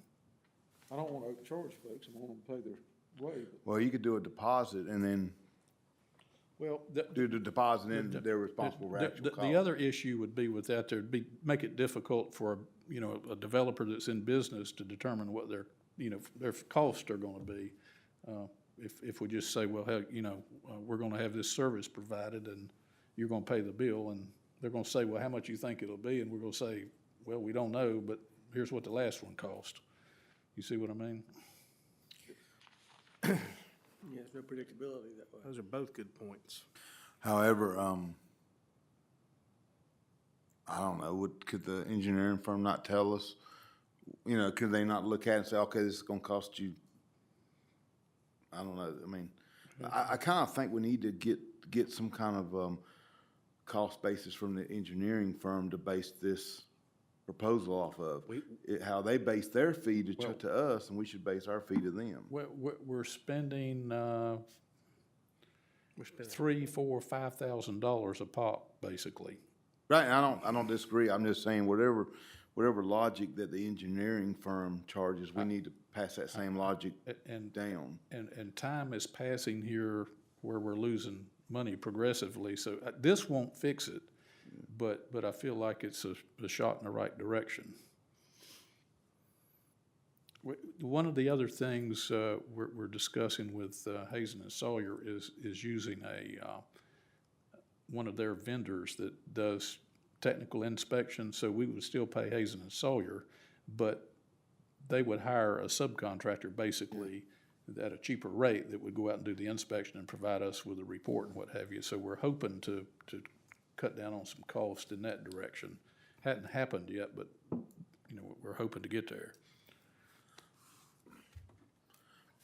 But I guess my question is, does Hazen and Sawyer have a method to how they charge us? Is it by the foot, by the size of the development, how do they come up with our charge? They charge us engineering time by the hour. So. And I have looked for other companies. Everybody out there in this business is very busy. They're always happy to talk about new work with us, but they'll say, well, we can't take anything else for 6 months, 8 months, a year. That's what I've experienced. I've called a number. Yeah, I have no issues with Hazen and Sawyer. They've got to have some, I don't know, just maybe they could advise us kind of a round number that they think would be more suitable. So we're not still shorting ourselves $2,000 every time. I maybe they could say, hey, you know, the minimum's probably gonna be around 2,500. They haven't indicated a willingness to provide a quote for each one of these subdivisions. We could ask them, I guess, but. Just a round number, maybe that they think is a ballpark. Well, I Safe number. really don't know if it's to our advantage to ask them to quote it, because they're basically writing insurance, so they're gonna make sure they don't lose any money. Yeah. That, let's go over this for a minute. Make sure that we understand, or I understand, and everybody in the TV world understands. They have an engineer that seals this, right? That is correct. The developer hires an engineer that provides sealed drawings, yes. Right. Does that engineer have any responsibility? Now, that's kind of a legal question, I think, but I think so, but We've got the man right there. we He's been seem here all to. night. He can answer for me. When we have something go wrong, it doesn't seem to help that we have those sealed drawings.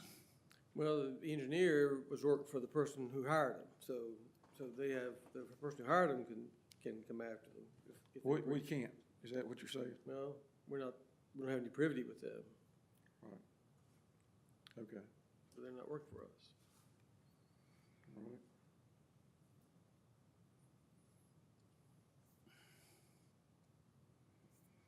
I'm open to suggestion here. That's just my motion. Did I get a second? I don't think we have a second.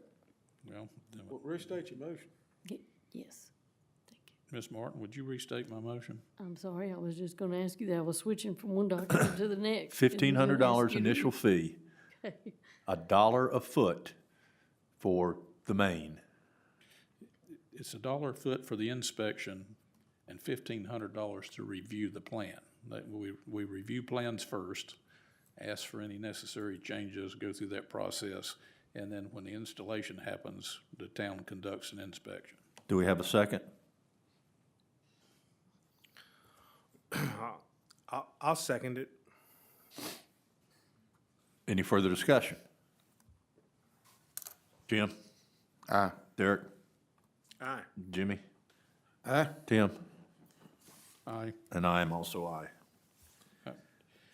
What, excuse me, Mr. Mayor. I didn't add an effective date. Is it clear that that's effective immediately, Mr. Winfrey? It wasn't stated that way. Yeah, Well, make a motion and make it effective immediately. Well, I'll make another motion that the two fees that we just discussed, the plan review fee of $1,500 and a system inspection of $1 per linear foot for water main, will be effective after this vote immediately. Does that include somebody that's already In the process? processed? Yes, we need the money. If they want to make an argument that they shouldn't pay it, they can do that. But we need the money. Well, I understand we need the money. So, Well, we but, need the money because we are currently spending the money. Let's, yeah, but we're spending the money. If you went under contract, if we're under contract with somebody, I don't know, I mean, I know, and believe me, I want us to get paid and do this right. But, Mr. Winfrey, when does it become a contract? well, Mr. John, I guess the question is did you mean that for any prospective applications that come in, but the ones that are already in under the old fee schedule, will honor those fee schedules? We have some in progress, but I don't know what stage those are in, and I don't know, Have they paid it? we haven't approved a plan for any of that. But I assume they would have paid fees when they submitted the plans for review, right? if we have somebody that's paid, already submitted and paid. I think, I mean, that's, I think Mr. Landver's point is valid. If they've already paid the $500 fee, then they have escaped our increase. Would that be? I think that's right. So I was just making it for perspective for any new applications submitted after today. If they have a receipt, then they have a receipt. If they don't have the receipt and they've just been talking about it, then. If they haven't paid under the old regime, then they pay in the new regime. Thank you, Do you Jimmy. need to clarify your motion? No, Jimmy has made a good point. I think we're good. Jim? Aye. Derek? Aye. Jimmy? Aye? Tim? Aye. And I'm also aye. I'm sorry, who seconded that? Jimmy? Yeah. I thought it was Kim. He's always promised to second everything, so. Well, yeah, that's exactly right. If I seconded, I did. That's Give what- him credit, it was Mr. Landreth, I heard him. that's- Can't step up and second a motion, I'll do it. Derek did the first one, but, yeah, Derek did the first one, but I don't. All right, well, I second it. All right, survey says we got a second. All right.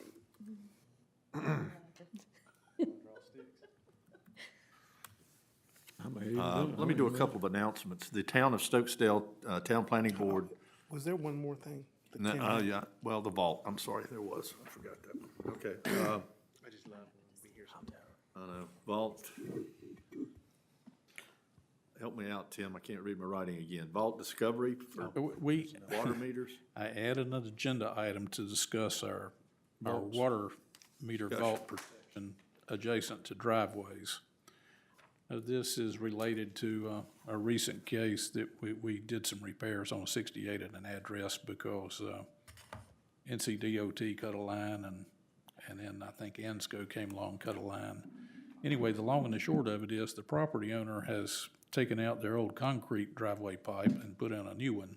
The new culvert is longer, thus the width of the entrance of the driveway is longer. Thus, it's the flare in the edge of the driveway is much closer to our meter vault. I had some conversation with both Gene with Yates Construction and Aaron Babson about this. We're not sure this is covered specifically in the town specs at the moment. I do remember there was a handout that came with the original installation wherein a citizen came to town hall, received a diagram, a wooden stake with some blue flagging on it, and they followed the diagram and went out and put the wooden stake up where they wanted their meter vault located. And on that diagram, it requires a certain separation from the driveway. Since I don't have it in hand, I don't know what that is. Mr. Babson has suggested that 3 foot is an appropriate distance. What Mr. Yates has suggested, Mr. Robertson, Gene, has suggested is that we send a notice to that property owner asking them to maintain a 3 foot separation between their driveway and our meter vault with some kind of stipulation that, you know, should they run over it with a vehicle, that would be that cost, you know, the town would still fix it, but that cost would be on them rather than the town. When we have this happen, usually when somebody runs over a vault and a meter on the side of the road, it tends to be about $800 to $1,200 for the repair, just based on my fuzzy memory. And so I'm trying to avoid the town having to write those kind of checks. And so I would like to make a motion that we have the town staff draft the necessary letter and send it certified mail regarding this issue. I'll second that motion. Any discussion? If somebody, I guess those are in the right of way, but if somebody runs over a vault, would not the homeowner's insurance take care of it? And then if it was somebody that ran off the road and you knew who it was? Well, conceivably, an auto insurance claim could be made if it happened during a wreck or something like that. And if it's somebody engaged in employment for the property owner, you know, like a tree service maybe, I would think either they could make a claim to that company or the claim to their insurance to get it repaired. But the, you know, point being that our little water enterprise fund shouldn't really have to pay for those kind of damages. I'm not even going there. I might be going further than what you're talking about going. Okay. If you were, you know, say you got a tractor and you're mowing your yard with it and you run over it and bust it, would the town be responsible if it's out in the middle of the yard? Well, these boxes are designed to, I think they're suitable for a riding lawnmower to drive over it. I don't know, the definition of tractor could start to get heavy there, but just normal residential use with you know, mowers and what have you, I think they'll hold that up. But they're their plastic lids are just not heavy enough to hold up a truck or a car or, you know, anything heavy like that they're gonna break. No, And if it's wet, it really does make a mess. Just wanted for clarification, would these letters be sent out to every new customer, or who would the letters go to? No, this specific one, I Okay, want just to one. refrain from mentioning this address at the moment, because I don't know what the ramifications of that might be. But it's just a caution to this particular property owner, because they have widened their driveway toward The meter box. the meter box. I have pictures, Mr. Rigsby, I can share with you. No, I just wanted to just make sure we weren't gonna send that out to every customer. No, From a postage standpoint. No, to be clear, we're just Okay, talking. you just want to send one letter, that's good. Just I'm good one with that. letter, I'm good. but also to make council and staff aware of this problem and, you know, so we can be proactive and hopefully not have to address these things when, you know, it's raining or bad weather and somebody's run over a meter box and we have to call Yates or whomever out to repair it, and our water enterprise fund has to pay that bill. We should be trying to avoid that scenario. Any further discussion? We have a motion and a second. Jim? Aye. Derek? Aye. Jimmy? Aye. Tim? Aye. And I am also aye. Let me do these announcements, and we'll go to council comments right after it. The Town of Stokesdale Town Planning Board will hold a meeting here in the Town Hall on February 21st, 2023 at 7 p.m. Mr. Mayor, that is, we just received word that's been canceled. Thank you so much. Yes, That's so out. no planning Okay. board meeting for Please February. disregard that first announcement. The Town of Stokesdale Town Council will hold regular meeting March 9th, 2023 at 7 p.m. right here. Be there or be square. Council comments. That's been canceled. I'm gonna forego mine, we running. Yeah, I'm gonna forego mine. I think we've said enough tonight. Yep. I just want to remind citizens that the town of Stokesdale and town of Oak Ridge, we are still without representation on the school board. And the school board is, in my opinion, acting illegally by blocking Mr. Logan's appointment, duly right appointment. So it really concerns me that we remain without representation while $2 billion of bond money is being decided on how it's going to be allocated. I don't see this ending well for our schools. Is there anything we can do? Well, I'm hoping some citizens, you know, might be as twerked up about it as I am. I don't know. Put together a resolution, I mean, that's about all we can do. Put a resolution that we want some representation. Oak Ridge and Summerfield need to do the same thing. Representative Hardister has proposed legislation to clarify the statute and get that through, but we'll see if that happens. Yeah. Maybe we need to put an attorney on it. I think so. Yeah, maybe. I think there's several already on it. Yeah. I don't know if that'd be a About good to use say, of town money there. School board knows who Chuck is. Oh, All right, that's all for me. All right, the only comment I'd like to make is thank you all for sitting through this. If you'd like to leave, you're certainly welcome to. We're going to go into closed session. Well, Mr. Mayor, if I, Can't nobody leave. how come I never get to talk? Well, you didn't speak up. Well, I was waiting my turn patiently. Sorry. Mr. I've already adjourned it. Go ahead. Thank you, Mr. Mayor. I'd like to echo Mr. Foy's comments and concerns about our lack of representation with the school board. It's just a very unfortunate set of circumstances. It demonstrates a lack of respect for the minority in Northwest Guilford County in terms of numerically, and doesn't speak well of the board when it doesn't want to be sure everybody's represented. I'd also like to thank our two citizens that are still present at our meeting at a little bit past 11. And with that, I'll pass the gavel back to Mr. Mayor. Sorry for the interruption. Public announcement.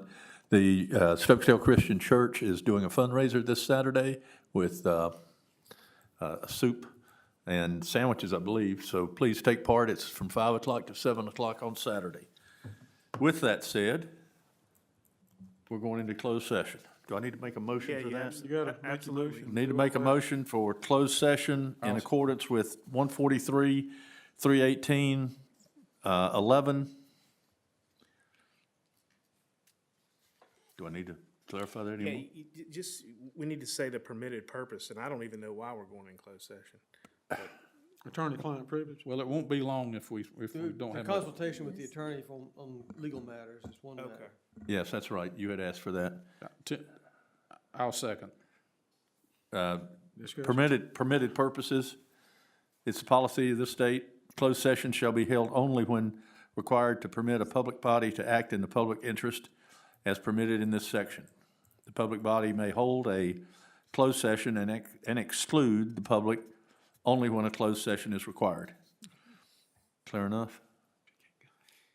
It What do you sounds wanna like for the permitted purpose of attorney-client privilege, Yeah, consulting with the attorney about. consulting legal with the attorney about a legal matter. Okay. Clarified? I made the motion. Got a second? I seconded already. You seconded it already. Aye. Derek? Aye. Jimmy? Tim? Aye.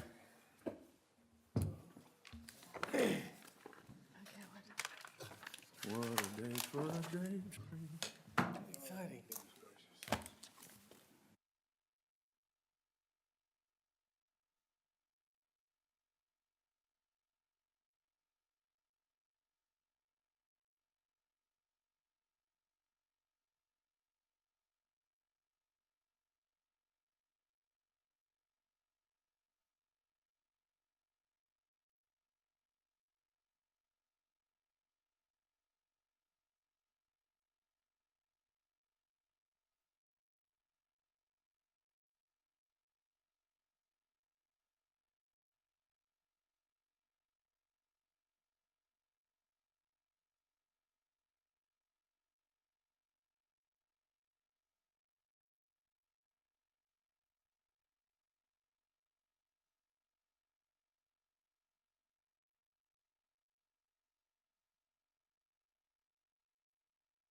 That's a committee. Hey, look here, Robbie. Listen, what is he, hey, what's his title now? Thank you. What do we say? Commissioner? What is it? I ain't got any titles. I'm a man without a title. You didn't get that $150 hoodie they had for sale? No, I bought this a long time ago in Charlotte. I got my first one at the Greensboro show. Motion, we adjourn. Motion to adjourn. I want to point out, I'm sitting down before you. Oh, wait, where you going, Derek?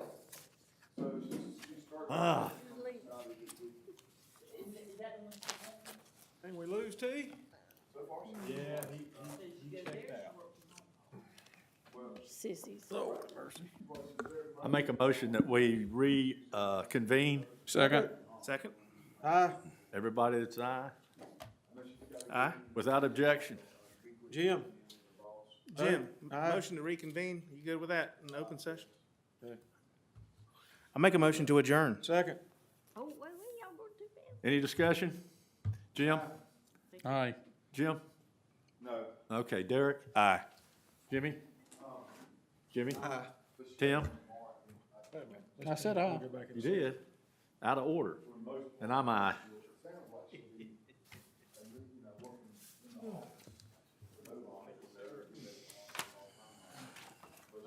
Seriously, don't let. All right, yeah, we've been on autopilot.